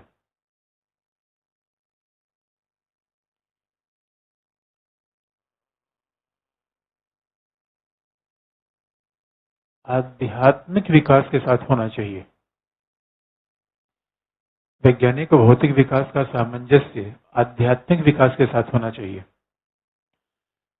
materialistic and scientific development should be combined with spiritual development. Materialistic and scientific development combined with the spiritual development, वैज्ञानिक भौतिक विकास का सामंजस्य आध्यात्मिक विकास के साथ होना चाहिए, जो विकास का सर्वोच्च स्तर है। सर्वोच्च स्तर underline, which is a most developed form of civilization in society. Which is most developed form of civilization and society. अच्छा, साइकोलॉजी के स्कॉलर हैं अब्राहम मैस्लो। अब्राहम मैस्लो ने कहा कि हायरार्की ऑफ नीड्स, उन्होंने बात बता दी है कि जो आध्यात्मिक विकास होता है वही विकास का सर्वोच्च स्तर है। बात को सीधे शब्दों में कहा जाए, और ये बात हमने कहां कहां पढ़ रखी है आपको बता दें। अगर हम भौतिक विकास तक हैं, याद रखिए, फिर तो हम शरीर तक की बात कर रहे हैं भाई। जितने भी भौतिक विकास, अब बताइए, आप अगर मानसिक रूप में अशांत हैं तो कंप्यूटर कैसे आपको शांत कर सकता है? बात सीधी सी है। भौतिक विकास के सुख सुविधा के जितने भी यंत्र हमने खोजे हैं उनका उपयोग केवल शरीर तक है, मानसिक नहीं है। और आप देखेंगे व्यक्ति को समाधान कहां चाहिए? स्पिरिचुअल। और आप बहुत सिंपल सी बात है, भौतिक दुनिया का विकास का कोई उच्चतम पॉइंट है ही नहीं। मतलब कितना भी चीजें संग्रह कर लीजिए, you will still feel there something is missing. अब आप याद रखिए, अभी आपको भौतिक दुनिया का विकास कैसा है? आपको हाई स्कूल में ला होगा तो पेरेंट्स का बस बेटा है, बस बेटा है, बेटी, बस ये बोर्ड अच्छे से कर लेना, जीवन बन जाएगा। लो, वो भी अच्छे से कर लिया। उसके बाद फिर क्या? ग्रेजुएशन, ग्रेजुएशन बैकबोन, अच्छे से पढ़ना, कर लिया। उसके बाद में क्या? बस बस हमें आईएएस में 1 साल हमें दे दो, अब जी जान लगा के पढ़ो, एकदम से टॉप कर जाओगे। आईएएस बने, सरकार कहती है अब हमारे लिए जीवन दे दो। ये बताइए, ये सिलसिला कहाँ रुकेगा दोस्तों? एक याद रखिए, जैसे जैसे आप आगे बढ़ेंगे भौतिक दुनिया ऐसी एक ऐसा इंगेज करती जाएगी, आपको समय मिलेगा नहीं। अगर आपको ये अगर आपने ये सोचा हो जब मैं बड़ा आदमी बन जाऊं, आईएएस बन, तब मैं आराम करूंगा, तब मैं एंजॉय करूंगा, ना ना, वो समय कभी आएगा नहीं। क्योंकि समय के साथ एंगेजमेंट बढ़ेगा, समय के साथ एंगेजमेंट बढ़ेगा। अभी कुछ हमारे जो बैच मसूरी में लोग हैं, तो मैंने उनसे पूछा, मैंने कहा कि मैंने कई बार पूछता, मैं दिल्ली आ रहे हो तो भाई स्टूडेंट के साथ तो मिलते जाओ भाई, इतना तो वक्त सिलेक्टेड कैंडिडेट का फर्ज होता है। तो मैंने किसी स्टूडेंट से पूछा, आ रहे हो मसूरी से? उन्होंने कहा ना ना सर, हम लोग आज 2 अक्टूबर को जा रहे हैं सरदार सरोवर डैम पे मोदी की प्रतिमा, वल्लभ भाई की प्रतिमा देखने। हम लोग घूमो भाई, फिर क्या करें? एंगेजमेंट कम होगा या बढ़ेगा? बढ़ेगा, एंगेजमेंट बढ़ेगा। अब जरा सोच के देखिए, जिस समय कैबिनेट सेक्रेटरी है most busiest person S Jaishankar, खाली हैं, व्यस्त हैं? वो तो आपसे ज्यादा व्यस्त है। इसलिए दुनिया, भौतिक दुनिया में समाधान नहीं है। मस्त कौन है? फक्कड़ साधु। इसका मतलब क्या है? भौतिक दुनिया के पीछे न चला जाए, चला जाए, लेकिन हाईएस्ट डेवलपमेंट क्या है? और केवल केवल भौतिक दुनिया के पीछे आप चलेंगे तो प्रॉब्लम क्या होगी? अरुण जेटली देखिए, काम ही करते करते काम हो गया दोस्तों। प्रॉब्लम है कि नहीं? सुषमा स्वराज, अरुण जेटली, अगला नंबर नितिन गडकरी का है। Manohar Parrikar, Manohar Parrikar was bright IITian, लेकिन उन्होंने इतना भौतिकवाद में, इतना एंगेजमेंट पॉलिटिक्स में कर लिया। इसलिए एक खास बात है, अमेरिका, लोग अमेरिका भाग रहे हैं किसकी तलाश में? Dollar, pound. जबकि हमें क्या चाहिए? अगला पॉइंट, अगला हेडिंग है, अगला अगला हेडिंग है उदारवाद और समाजवाद। अगला हेडिंग है उदारवाद और समाजवाद।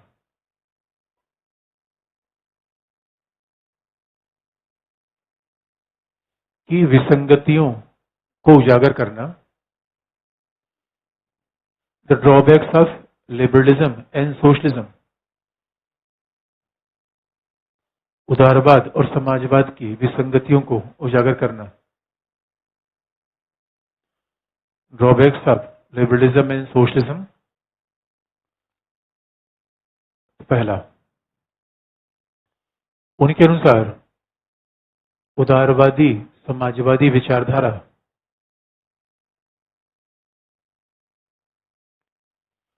उदारवादी और समाजवादी विचारधारा भौतिकवादी चिंतन पर आधारित है।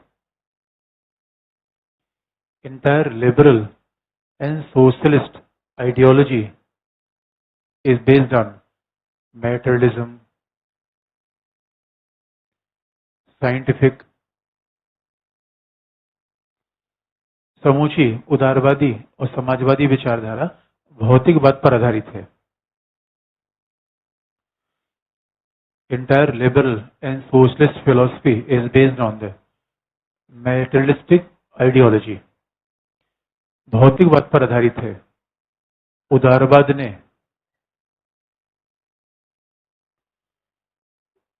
उदारवाद की स्वतंत्रता स्वच्छंदता बन गई है।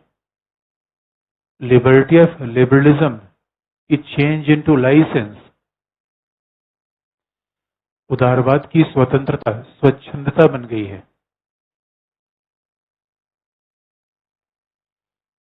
स्वच्छंदता, स्वच्छंदता का मतलब है जो मर्जी वही काम करना। लिबर्टी का मतलब है विधि के अनुसार काम करना। तो लिबर्टी ऑफ लिबरलिज्म है नाउ है change into the licence. Licence का मतलब है कोई नियंत्रण नहीं, स्वच्छंदता। तो उन्होंने ये बात देख लिया था कि अभी तो ये बात और है, शायद अरविंदो इस समय होते। इस उनके विचारों की प्रासंगिकता क्या है? उदारवाद ने क्या बता दिया? Licence, each and everything is okay, कुछ भी करिए, कुछ भी। तो उदारवाद इसी समय जा रहा है। और उन्होंने कहा समाजवाद, और उन्होंने कहा कि समाजवाद की समानता का विचार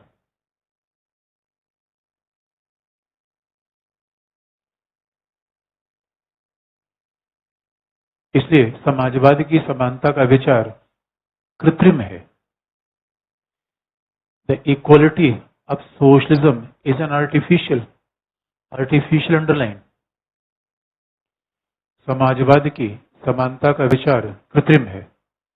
equality of socialism is an artificial, जो मानवीय एकता को बढ़ावा देने में सहायक नहीं है। Which is incapable to promote the human unity. Which is incapable to promote the human unity, जो मानवीय एकता को बढ़ावा देने में सहायक नहीं है। और दोस्तों इतनी बड़ी बात है, अब जब किसी विचारक की बात को लिखते हैं तो एक दो लाइन का प्रेजेंट एग्जाम्पल आप लिख सकते हैं। यकीन मानिए आज दुनिया पूंजीवाद से त्रस्त है। What is liberalism? Other name of capitalism.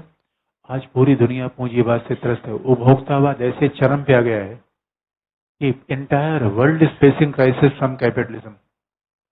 पूंजीवाद के खिलाफ लोग अलग अलग तरीके से परेशान हैं।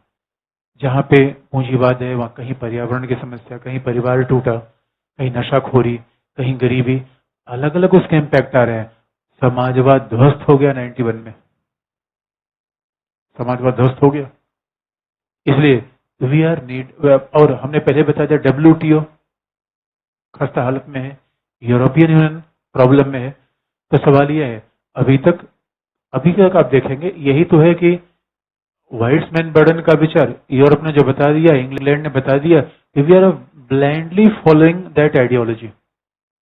आपको लगता नहीं अगर विज्ञान ही सर्वोच्च विकास है तो विज्ञान ने परमाणु बम बना दिया?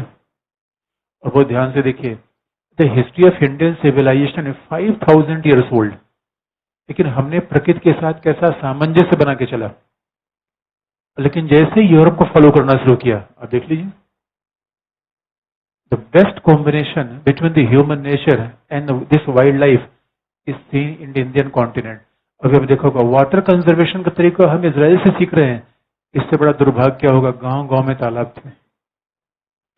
राजस्थान में तो मैं गया, वहां पे घर घर में ये मेथड था। अब जब पश्चिम से आ रहा है वाटर हार्वेस्टिंग सिस्टम, अच्छा अंग्रेजी बात और हमें अच्छी, वाटर हार्वेस्टिंग सिस्टम, वो माय समथिंग इज न्यू। हम पश्चिम में जाएंगे दोस्तों ये सीखने, दुर्भाग्य की बात है। जब कोई बात पश्चिम से आती है तो हमें लगता है no no it's very innovative, it's new. यही अपने आप में प्रॉब्लम है।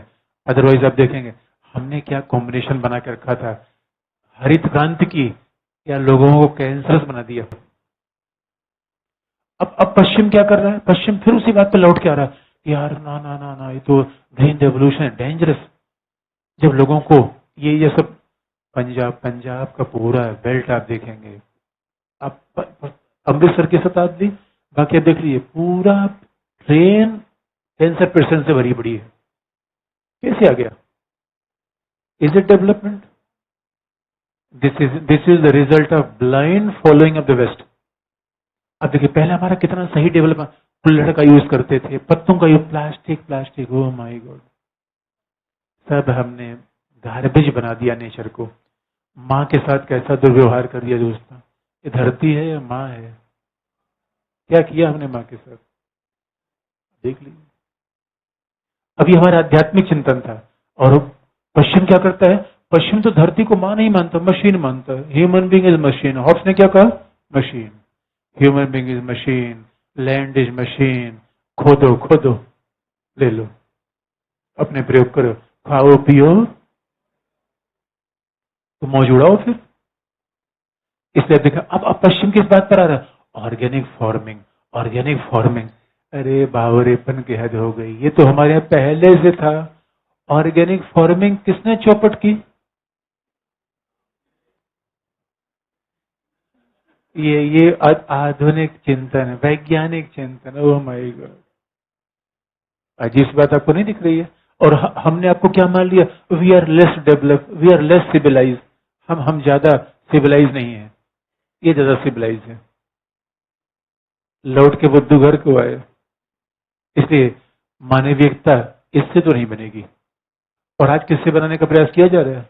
इसी से। तो मानवीयता फिर किससे बनेगी? और आप याद रखिए दोस्तों, आज तो इंटरनेशनल रिलेशन की स्टडी में दुनिया में तमाम जगह पीस सेंटर बन गए हैं। पीस सेंटर बन गए जिनका मूल काम ही है कि promotion of peace, conflict resolution, peace centre. और हमारे यहाँ परंपरा में है अंतरिक्ष शांति, वनस्पतिया शांति, पृथ्वी शांति, रापा शांति। यानी मानव को पता था कि इस साइड छोड़ के अंतरिक्ष को भी मिला देंगे। समुद्री पनडुब्बी छोड़ छोड़ के, न्यूक्लियर सबमरीन छोड़ के समुद्र त्रस्त हो रहा है, व्हेल मछलियां। और दोस्तों अब पुराणों में पढ़ लीजिए, what is the development of ship, कैसे मानव, कैसे प्रकृति का विकास हुआ। मत्स्य अवतार, ये क्या है? डार्विन ने बताया, तभी सिद्धांत हम समझ पाए मानव विकास का। अपने यहाँ का सिद्धांत क्यों नहीं समझ पाए? क्योंकि संस्कृत में लिखा था। हमें तो सब बातें महारानी की अच्छी लगती थी। महारानी देखने में भी स्मार्ट थी दोस्तों। जैसे महारानी जो बात करती थी वो हम सब मान लिया, अपना सारा ज्ञान भूल गए। Now again we are discovering about that. Oh my God, अंग्रेज थे, हमें बेइज्जती करके चले गए। इसे फ्रेंच फैनन ने कहा है, इससे आप देखेंगे, फ्रेंच फैनन ने कहा है कि वह सोशलिस्ट। फ्रेंच फैनन ने कहा साम्राज्यवाद का सबसे बड़ा नुकसान क्या हुआ? वैचारिक। हमने वैचारिक रूप में अपने आप को गुलाम मान लिया। गुलामी शारीरिक होती है, वैचारिक जंजीरें पैरों में होती हैं, दिमाग में। तोड़ दीजिए दोस्तों दिमाग की जंजीरों को। लिखने की बात। अगला पॉइंट,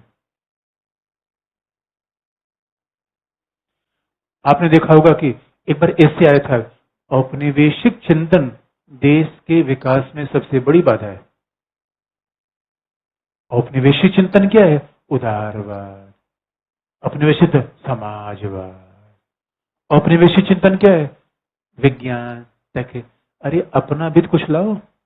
और इसे देखिए, आप ऐसे में देखिएगा, क्योंकि सरकारें बीजेपी के लोग ही इसी विचारधारा को मानते हैं। ऐसे कहां से आएगा?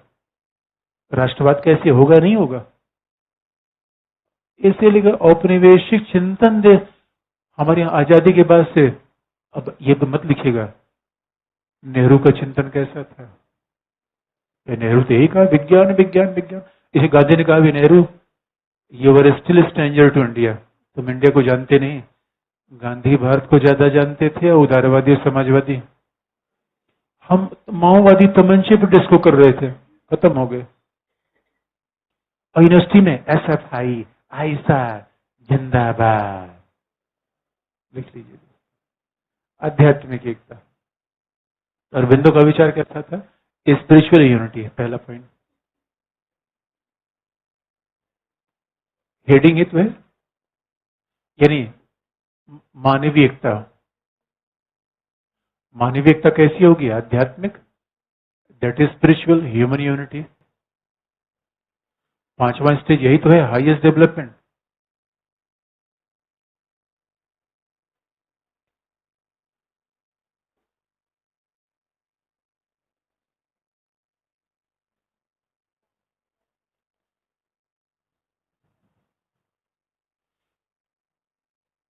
अरबिंदो ने कहा कि वास्तविक मानवीय एकता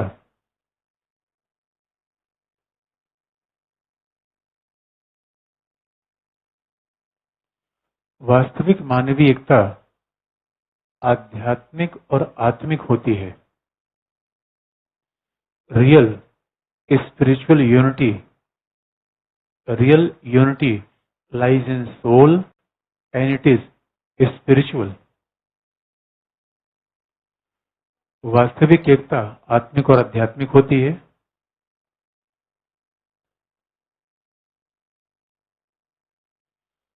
भौतिक और बाह्य नहीं। Real unity is not external, it is not material. आध्यात्मिक और आत्मिक होती है, भौतिक और बाहरी नहीं होती। इट्स नॉट मैटेरियल, इट्स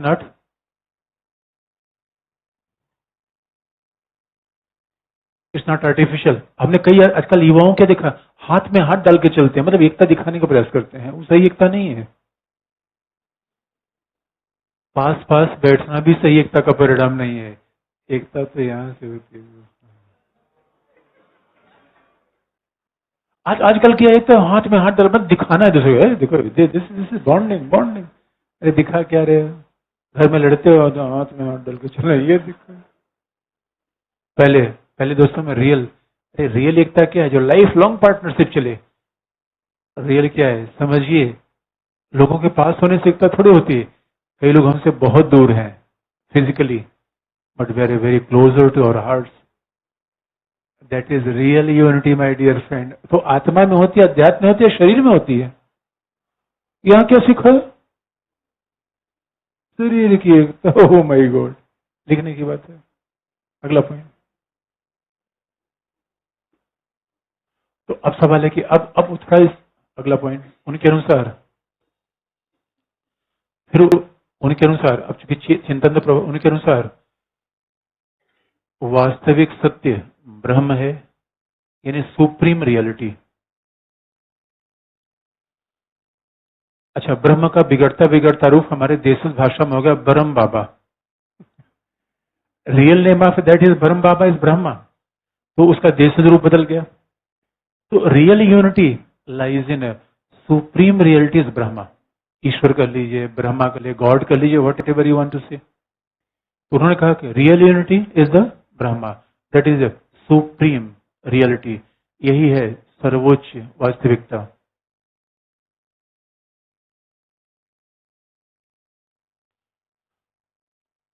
सर्वोच्च वास्तविकता क्या है, ब्रह्म है। दूसरा,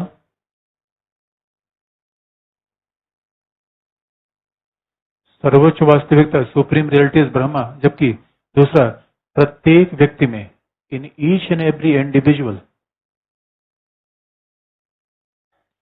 प्रत्येक व्यक्ति में ब्रह्म का एक अंश है, consciousness. Each and every individual is having some sort of consciousness of this Brahma. वास्तविक सबसे ऊंची सच्चाई क्या है, ब्रह्म है, ईश्वर है, आत्मा है, परमात्मा है। और हर व्यक्ति में क्या है, चेतना। Each and every individual is keeping the consciousness, चेतना है, चेतना है। तो सवाल है, इससे हमारे योगा क्यों होता है, आत्मा को परमात्मा से मिला देना। इसलिए किताब की सिंथेसिस ऑफ योगा, आत्मा को परमात्मा से मिलाया कैसे जाएगा, बूंद समुद्र से कैसे मिलेगी, that is from super mind. तो शब्द, इन दोनों के बीच में कनेक्टिविटी कौन है, कनेक्शन कौन स्थापित करेगा, एयरटेल नहीं, वोडाफोन नहीं, कनेक्टिविटी कौन बताएगा, सुपर माइंड। अब सुपर माइंड को आप हिंदी में ही देवनागरी लिपि में लिख लीजिएगा, that connect between consciousness to supreme reality. Aurobindo ने कहा कि व्यक्ति की चेतना और ब्रह्म के बीच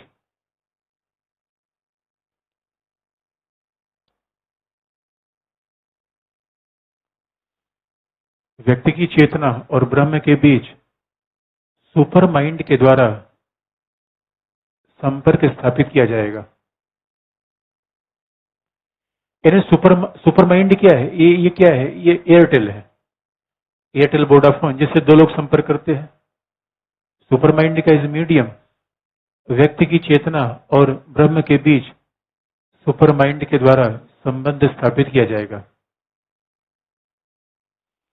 super mind is a connecting point between individual consciousness and the supreme reality.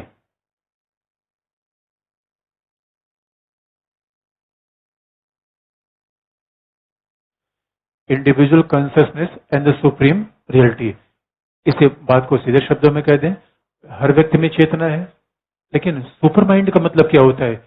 चेतना तो भौतिक दुनिया की भी है। जब हमें चेतना ईश्वरीय दुनिया को होने लगे, आध्यात्मिक होने लगे, तो क्या है? Super mind. लेकिन हम ईश्वर जैसे तो हो नहीं सकते, ईश्वर से अपना संपर्क स्थापित कर सकते हैं। यही वास्तविक एकता है। और जिस दिन हम ब्रह्म की, अच्छा ये बात उन्होंने कहीं कहीं राष्ट्रवाद में भी कहा, ये बात मानवीयता में भी कही। और जिस दिन हमें ये पता हो जाएगा कि हम ईश्वर हमारे ही जैसा है, तो स्वाभाविक रूप में इस दुनिया में एकता स्थापित हो जाएगी। तो कौन सा धर्म की, न कोई धर्म, न कोई राष्ट्र, न कोई चीज। इस जब हम ह्यूमन यूनिटी की बात करते हैं, again remember, it is not unity of class. मार्क्सवाद की यूनिटी क्या है? क्लास की। उदारवाद की यूनिटी क्या है? नेशन की। ह्यूमन इज मोर इंपॉर्टेंट और नेशनलिज्म इज मोर इंपॉर्टेंट। याद रखिए, राष्ट्रवाद विकास का निम्न स्वरूप है, और यूरोप ने क्या बताया? नेशनलिज्म। इसलिए उन्होंने कहा कि हम अभी भी अपना काम करेंगे, और राष्ट्रवाद विकास का निम्न स्वरूप है, और वास्तविक सबसे ऊंचा स्वरूप क्या है? मानवीय एकता। और जब हमने मानव कह दिया, तो यूरोपीय है, इंडियन है, हिंदू, मुस्लिम, ईसाई, सिख है या मानव है? This is idea of human unity. और सच पूछिए, हाँ ये बात अवश्य है, योगा के द्वारा ही पैदा होगी। अब कहेंगे यार योगा कैसे अब सुपर माइंड हमारे सर बताओ, हमारे यहाँ सुपर माइंड कहाँ है? जब योग को करते होंगे तो जो विचार जो ऊपर उठने लगता है वही क्या है? Super mind. अभी बड़ा स्पिरिचुअल है, मिस्टिकल है। जब भी आत्मा ईश्वर की बात होगी तो मेटेरियल तो नहीं रह जाएगा, मिस्टिसिज्म उसमें आएगा ही आएगा, और ये रहस्य होता ही है। इसलिए उन्होंने यही बात, इसका मतलब सीधा है, अगर सुपर माइंड देखना तो और विले जाना पड़ेगा, किसी गुरु के पास जाना पड़ेगा जो आपके दिमाग को कहाँ कनेक्ट कर दे, यहां से। लेकिन अभी आपको लिखना है, कनेक्ट नहीं करना है। अगला पॉइंट,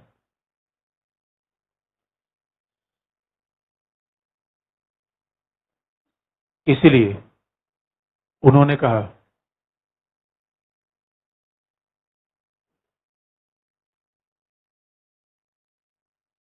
कि योग से ही मानवीय एकता संभव है।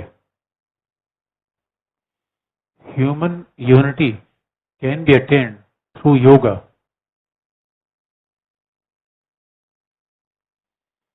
Human unity can be attend through yoga. योग से ही वास्तविक एकता संभव है।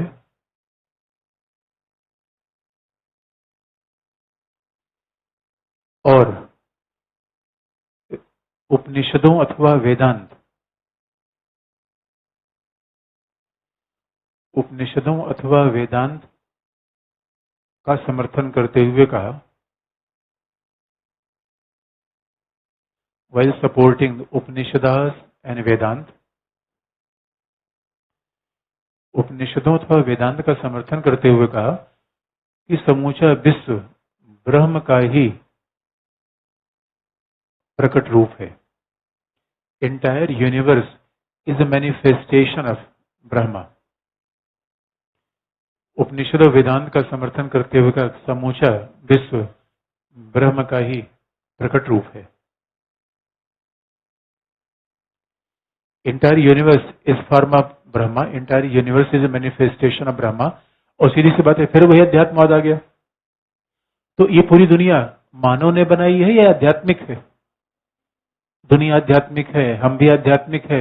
इसलिए हमें सच्चाई पता होनी चाहिए। और जिस दिन हमें सच्चाई पता होगी उस दिन हमारे अंदर भय, द्वेष, ईर्ष्या कभी रहेगी नहीं। इसे याद रखिए, आध्यात्मिक व्यक्ति कभी हिंसक नहीं हो सकता और हिंसक व्यक्ति में कभी स्पिरिचुअलिज्म नहीं हो सकता। स्पिरिचुअलिज्म रियल में और जो सच माने में आध्यात्मिक हो जाए वो तो मानवता के लिए सबसे बड़ा सहायक हो सकता है। That is the idea of Aurobindo. यही पूरा अरबिंदो का विचार है। पहले राष्ट्रवादी थे, बाद में क्या हो गए? मानवता का विचार। उनके विचार में मैटेरियलिज्म नहीं है, भौतिकवाद नहीं है, और ये चिंतन भारत में ही पाया जाता है, ये वेस्ट में चिंतन नहीं पाया जाता। ये उनका विचार। तो अब आप अगर मानवीय एकता का विचार है, दोनों बातें आप लिखेंगे। पहला, उन्होंने इसकी आलोचना कैसे की, लेकिन ये हमेशा याद रखिए, उन्होंने ये कभी नहीं कहा कि बेकार है, ये कहा कि ये विकास का निचला स्तर है, ऊंचा स्तर कौन है? ये। इसका मतलब उन्होंने कभी आउटराइटली ये नहीं कहा कि विज्ञान नहीं ठीक है, कभी भी नहीं कहा। और ये यानी कुल मिला के जो अरबिंदो ने बात कही वो कहीं न कहीं विवेकानंद में इनडायरेक्टली रिफर्ड थी। लेकिन विवेकानंद का चिंतन पॉलिटिकल कम था, और ये चिंतन विवेकानंद ने भी दिया था कि पॉलिटिक्स हमेशा डिवाइड करती है। पॉलिटिक्स तो बहुत अच्छा विवेकानंद ने नहीं माना था, और उन्होंने बात यूरोप का एग्जाम्पल देकर कहा था। आप कभी ध्यान से देखेंगे, यूरोप का सिविलाइजेशन एक है, उसके बावजूद 28 राज्य बन गए, तो who is responsible for that? Politics. अब हमारे यहाँ अनेक पार्टियां हैं, तो कोई ना कोई बात अलग कहेंगे। Spiritualism is unifying force, politics is division. तो पॉलिटिक्स के प्रति इनका थोड़ा सा दृष्टिकोण नकारात्मक ही था, और जो उदारवाद, भौतिकवाद ने पढ़ा है, अरबिंदो का विचार केवल नहीं। अब देखिए, प्रश्न लिखवाने की आवश्यकता है, इसमें एकदम स्ट्रेट फॉरवर्ड सवाल आता है, उत्तर स्ट्रेट फॉरवर्ड होता है। तो कंक्लूजन लिख लीजिए, निष्कर्ष आप लिख लीजिए। उसके बाद हम इसकी एकदम विरोधी परंपरा शुरू करेंगे, मार्क्सवादी। भारतीय चिंतन में भी मार्क्सवादी परंपरा है, तब आपको कॉन्ट्रास्ट दिखेगा, और हमें सब डायमेंशन देखना है। तो निष्कर्ष लिख लीजिए,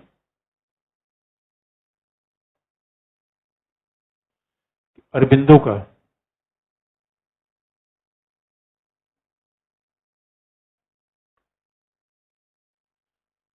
का मानवीय एकता का विचार, the idea of human unity of Aurobindo, Aurobindo की मानवीय एकता का विचार भूमंडलीकरण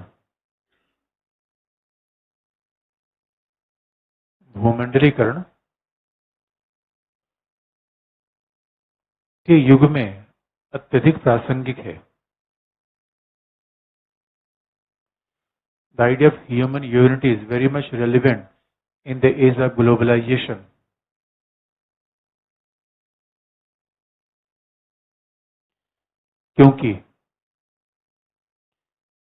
क्योंकि विश्व व्यापार संगठन और संयुक्त राष्ट्र संघ, बिकॉज WTO, यूनाइटेड नेशंस, विश्व व्यापार और संयुक्त राष्ट्र संघ विश्व में एकता स्थापित नहीं कर पा रहे हैं। Because WTO and United Nations organisation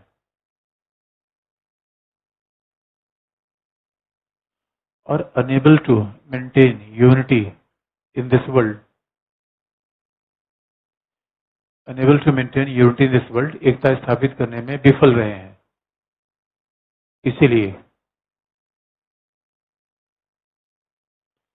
इसीलिए आध्यात्मिक एकता अत्यधिक आवश्यक है।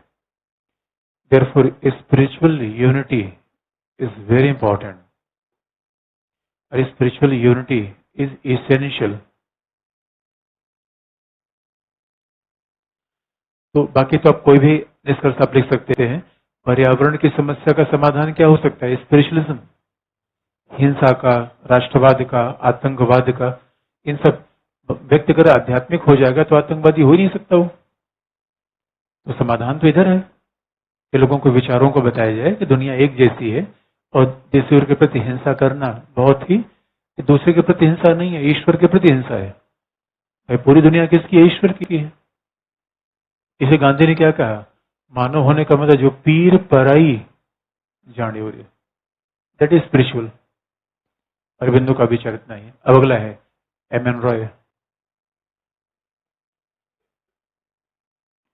अगला इंडियन थिंकर है एम एन रॉय। आप इंडियन थिंकर को देख लीजिएगा, प्रश्न बड़े ही सीधे पूछे जाते हैं, तो उसमें बहुत आपको हमें चाहिए। भाई स्वच्छंदता यही तो है। टैटू लगाना क्या है? अब अमेरिका में लोग सिंग लगा के घूम रहे हैं। अरे मानव बने हैं या बफलो हैं? भैंस है। अरे भगवान ने कुछ सोच सोच के हम सिंग नहीं बनाई थी। कोई सिंग बनवा रहा है, कोई पूंछ बनवा रहा है दोस्तों। तो ये स्वतंत्रता है कि स्वच्छंदता? बताइए, एक जीवन में 20-20 विवाह करना स्वतंत्रता है, स्वच्छंदता? कुछ तो स्वतंत्रता क्या है? नैतिक, आत्मिक स्वतंत्रता कैसी होनी चाहिए? जब आप याद रखिए कि जब हम आध्यात्मिक एकता से अपने आप को जोड़ें तो दैट इज रियल लिबर्टी। सही में आजादी है या स्वराज्य है? जब तक व्यक्ति का अपने ऊपर नैतिक नियंत्रण नहीं होगा तब तक वो व्यक्ति आजाद नहीं हो सकता। इसे इनके हिसाब से आजादी क्या है? सेल्फ मॉरल कंट्रोल, यानी वो काम करिए जो मानवता की भलाई के लिए हो। आजादी का मतलब ये होता है। ये काम नहीं जो पशु करते हैं वही काम करने लगे।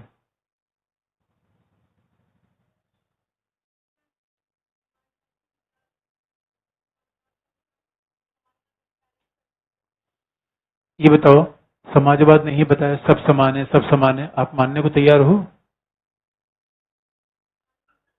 कानून, यही तो बात है। कानून बाहर, कानून डंडा मारता है और हम कह रहे हैं आत्मा बदलो। बदलाव कहां से होगा? अंदर से, बाहर से? यही लड़ाई है। समाजवादी बदलाव कहां से करते हैं? अंदर से, बाहर से?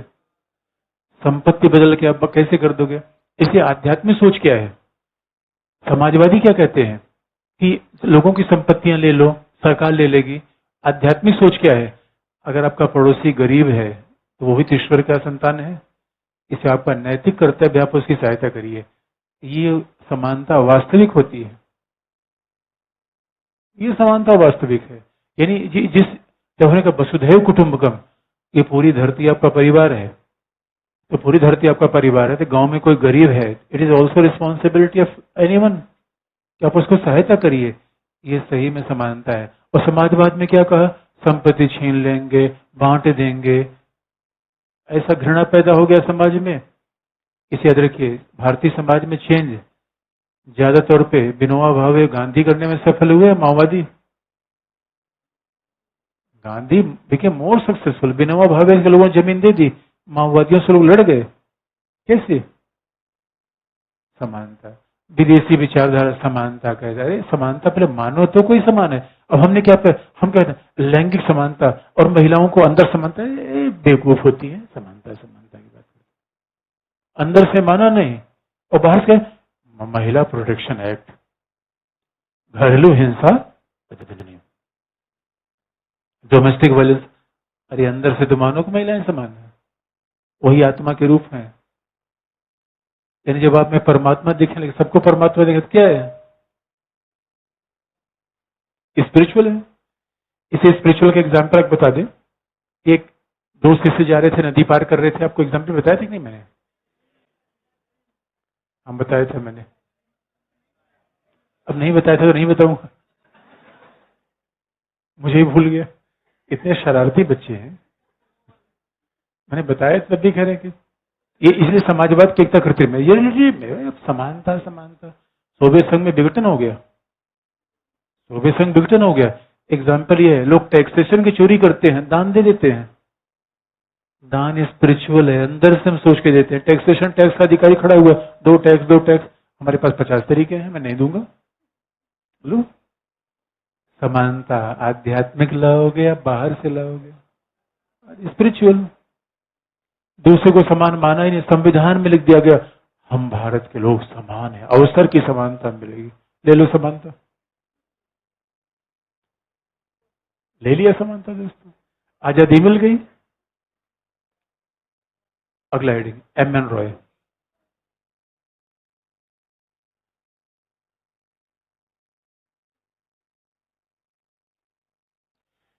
एक ऐसे व्यक्ति जिन्होंने 3 बार नाम बदला, 3 बार विचारधारा बदली और 3 से ज्यादा देशों को दौरा कर दिया।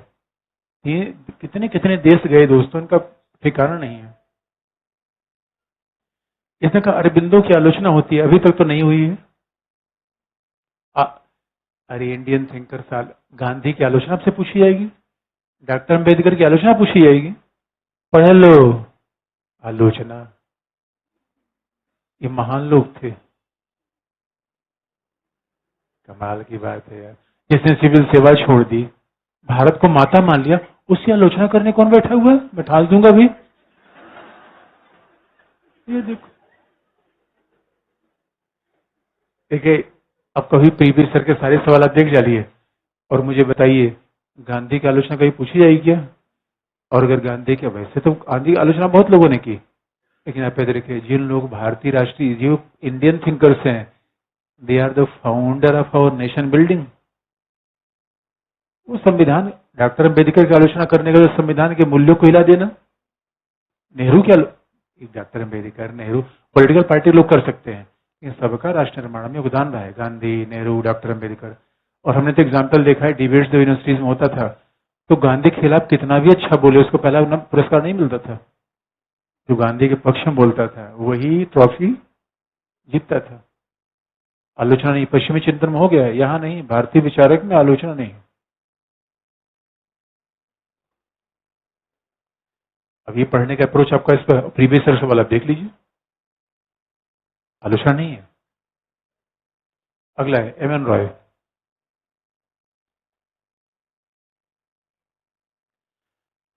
एम एन रॉय पहले चरण में तो क्रांतिकारी थे, डकैती उती करते थे। डकैती अपने लिए नहीं, देश के लिए। तो डकैत थे, बागी थे, बागी थे दोस्तों। इसलिए एम एन रॉय, मानवेंद्र नाथ राय। और अगर सच पूछा जाए कि भारतीय राष्ट्रीय आंदोलन में अगर बुद्धिजीवियों का कभी नाम लिया जाएगा, एम एन रॉय का नाम उसमें शायद सबसे पहले आएगा। और आपको मैं ऐसे ऐसे लोगों के नाम बता दूं। अब देखिए, आजादी के बाद तो Nehru became the PM of India, लेकिन इस आजादी के पहले भी ऐसा कौन सा व्यक्ति था जो हमारे देश का प्रधान घोषित हो गया? सुभाष चंद्र बोस।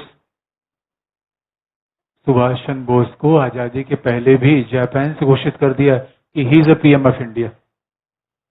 और एम एन रॉय है। आप याद रखिए, मार्क्स, जब अक्टूबर 1917 का रेवोल्यूशन हुआ तो आप जानते हैं दुनिया मार्क्सवाद का कितना प्रभाव था। लेनिन, लेनिन को तो भगवान माना जाता था। लेनिन ने मार्क्स को भगवान कहा और साम्यवादी लेनिन को भगवान मानते थे। उस लेनिन के साथ बैठक किसकी होती थी? लेनिन का मतलब है कि he was God of entire Marxist world. मार्क्सवादी कोई हो, एक बार लेनिन से मिलने के लिए वो चाहत रखता था जीवन में, कि मतलब लेनिन से मिलने का मतलब है कि मक्का जाना किसी धर्मावलंबी के लिए। उस और एम एन रॉय को साम्यवादी क्रांति देने का जिम्मा दिया गया था, और वो एक देश में नहीं, 2 देश में, इंडिया और चाइना दोनों में। इनका पोर्टफोलियो इतना लंबा था, यानी भारत में लोग मंत्री बने एक डिपार्टमेंट के, ये 2 देशों के प्रधान थे। इनको काम क्या दिया गया था? लेनिन ने काम क्या दिया था? आपको इंडिया और चाइना दोनों में रेवोल्यूशन लाना है। और आपको हम याद दिला दें, M N Roy was revolutionary, क्रांतिकारी थे, लेकिन वो क्रांतिकारी थे इसलिए उनका विचार इंपॉर्टेंट नहीं है। आप याद रखिए, क्रांतिकारी राष्ट्रवादी होता है या नहीं होता है? राष्ट्रवादी होगा वो, भाई भारत के लिए क्रांति कर रहा था, देयरफॉर नेशनलिस्ट। तो एम एन रॉय अपने जीवन के पहले चरण में राष्ट्रवादी थे, क्रांतिकारी थे। बिल्कुल वही बात जो आपने अरविंदो के लिए बताई, क्रांतिकारी थे, he was revolutionary, he was nationalist. लेकिन आप जानते हैं कि अगर वो क्रांतिकारी थे तो अंग्रेजों के जमाने के जेलर कितने सख्त थे, पकड़ा जाना तय था, पकड़े गए। और इसलिए आप देखेंगे जितना भी क्रांतिकारी मूवमेंट था बिल्कुल बिखर गया। तिलक मांडले भेज दिए गए, अरविंदो पांडिचेरी चले गए, लाला लाजपत राय को 3 लाठी मिली, बेहोश हो गए और एम एन रॉय भाग खड़े हुए, देश से ही भाग खड़े हुए। इसलिए पूरा क्रांतिकारी मूवमेंट बिल्कुल बिखर गया इंडिया में, पहला चरण क्रांतिकारी मूवमेंट। लेकिन एम एन रॉय निकल गए। जब अंग्रेज इनके पीछे पड़े, वो पुट्टिचेरी नहीं गए, वो लंबी यात्रा पे गए। वो निकले यहाँ से निकल लिए और यहाँ से पहले गए Mexico. Mexico is far away from India. Mexico गए, साम्यवादियों से मिले और उसके बाद मैक्सिको का एक बहुत बड़ा कम्युनिस्ट लीडर था बोरोदिन। बोरोदिन ने कहा कि जब बोरोदिन एम एन रॉय से मिला, उनका व्हाट ए इंटेलेक्चुअल पर्सन ही, यानी क्या आदमी है यार, ये तो लेनिन से इसको मिलाना चाहिए। तो बोरोदिन एम एन रॉय को लेकर गया लेनिन के पास और एम एन रॉय ने राष्ट्रवाद से कौन सा विचार अपना लिया? मार्क्सवाद। अच्छा, मार्क्सवाद और राष्ट्रवाद में विरोधाभास है या नहीं है? ये सब टेक्निकल बात है। जब आप राष्ट्रीय आंदोलन पढ़ते हैं तो ऐसे शब्दों को गंभीरता से आप देखिए। Nationalism is something else and Marxism is entirely different. राष्ट्रवाद अलग है, मार्क्सवाद अलग है। And Marxist never believe in nationalism. मार्क्सवादी कभी राष्ट्रवादी नहीं होते। Marks for Marxist nationalism is bourgeoisie concept. आपको मार्क्स में याद है? मार्क्सवादियों के लिए राष्ट्रवादी धारणा क्या है? बुर्जुआवादी, पूंजीवादी। It benefits only few. ये बात हमेशा पे देखिए। राष्ट्रवाद मानवतावाद अलग है, राष्ट्रवाद मार्क्सवाद अलग है। अब एम एन रॉय जब मार्क्सवादी बने, राष्ट्रवादी बने, तो कैसे राष्ट्रवादी थे? अरबिंदो जैसे। वो बातों ने बता दिया। हाँ, अरबिंदो से 2 कदम आगे थे, क्योंकि अरबिंदो बम मारने का विचार देते थे, बम मारते थे। इसे कहा गया कि दे वर रेवोल्यूशनरी। अरबिंदो वाज एक्सट्रीमिस्ट, अतिवादी थे। अतिवादी वो थे जो बम मारने का विचार देते थे, बम मारते नहीं थे।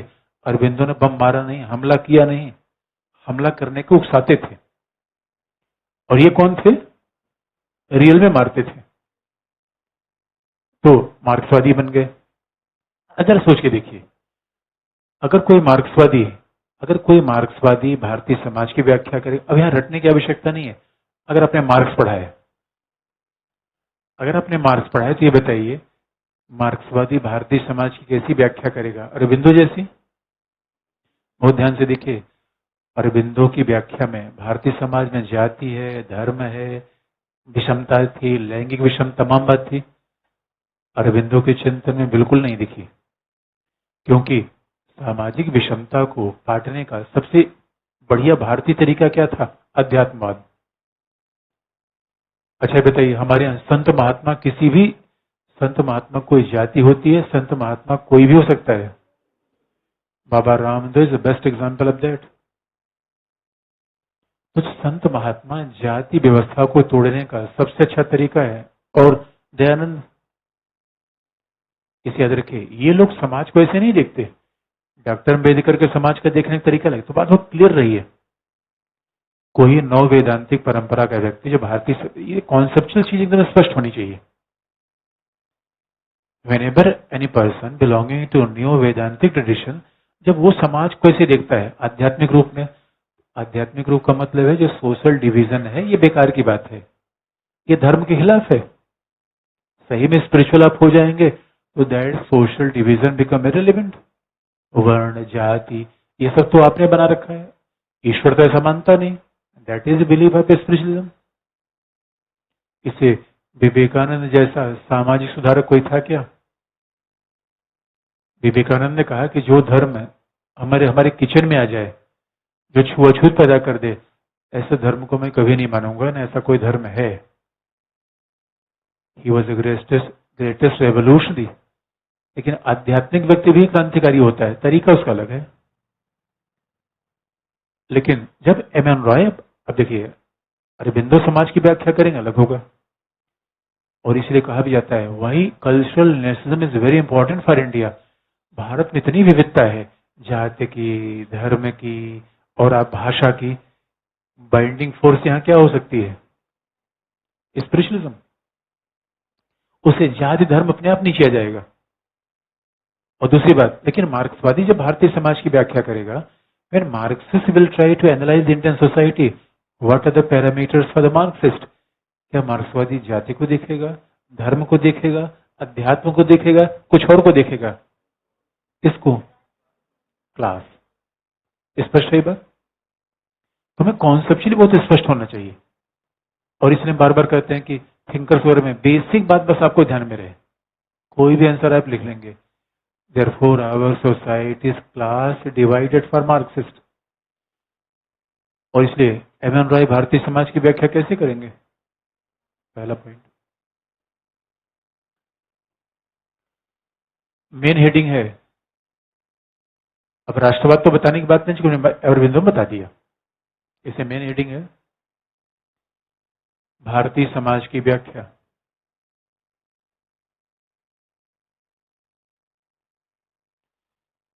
Interpretation of Indian society.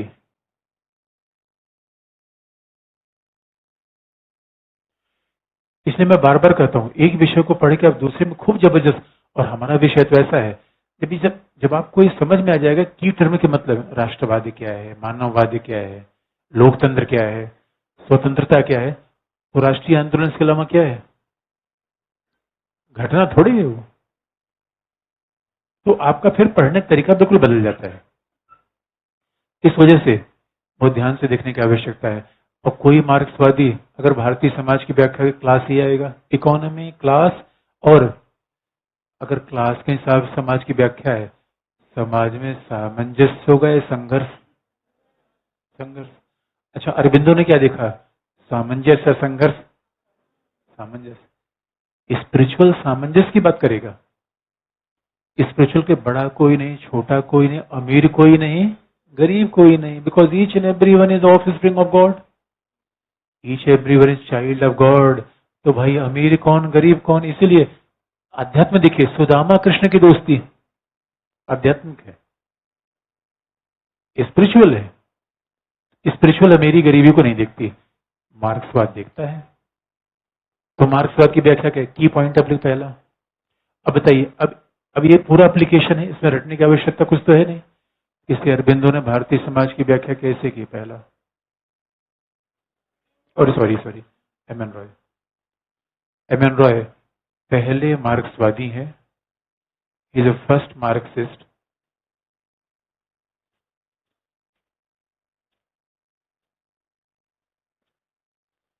M.N.. Roy is the first Marxist.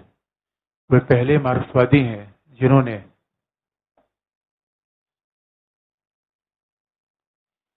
भारतीय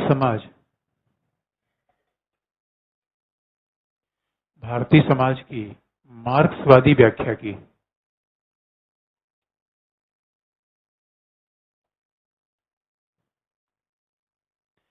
He is the first Marxist who tried to interpret Indian society from the Marxist point of view।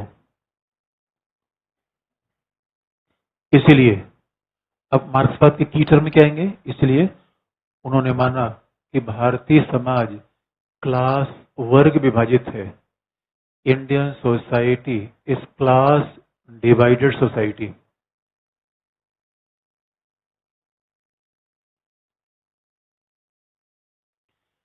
इसीलिए उन्होंने माना कि भारतीय समाज वर्ग विभाजित समाज है। Indian society class divided society. बहुत ध्यान से देखिए, मार्क्सवादी जाति को नहीं मानते, क्या मानते हैं?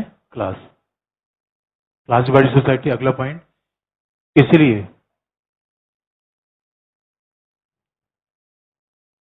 एम.एन. रॉय ने आर्थिक आधार पर भारतीय समाज की व्याख्या की। M N. Roy try to explain Indian society from the economic perspective. उन्होंने आर्थिक परिप्रेक्ष्य से भारतीय समाज की व्याख्या की।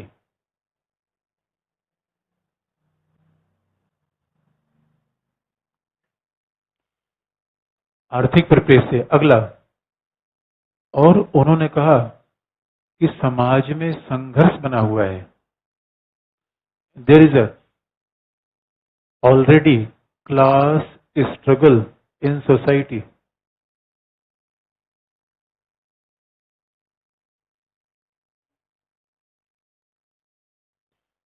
There is already class struggle in society, भारतीय समाज में वर्ग संघर्ष बना हुआ है, और ये संघर्ष किसके बीच में है? पहला बुर्जुआजी, वही बात आएगी, bourgeoisie and प्रोलेटरेट।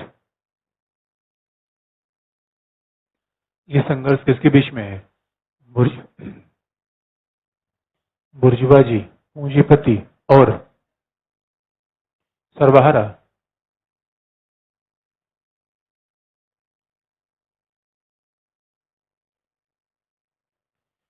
This conflict is between bourgeoisie and proletariat. तो सवाल है कि सर्वहारा में कौन है? किसान मजदूर।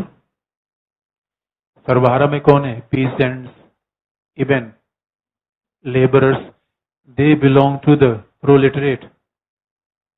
किसान है, मजदूर है, ये कौन होगा? सर्वहारा। और बुर्जुआजी में कौन है? पूंजीपति हैं, सामंत है, feudal lords, capitalist, they belong to bourgeoisie class.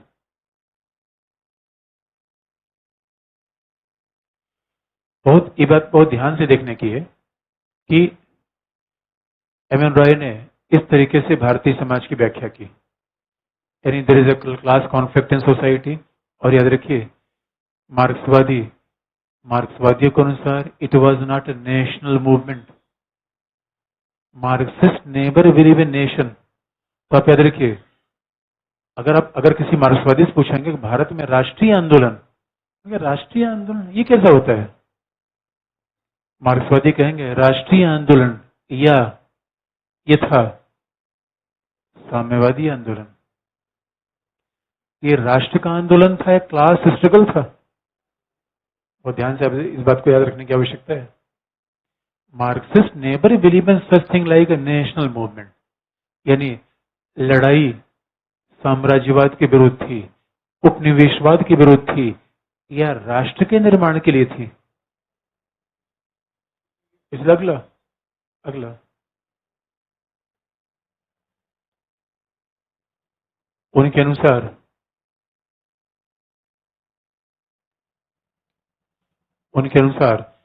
सर्वहारा के द्वारा साम्यवादी दल का गठन किया जाएगा। प्रोलेटरेट will set up its own communist party. Proletariat will set up its own communist party. सर्वहारा के द्वारा साम्यवादी दल का गठन किया जाएगा। बाकी कल आप डॉक्टर अम्बेडकर पढ़ के आइएगा।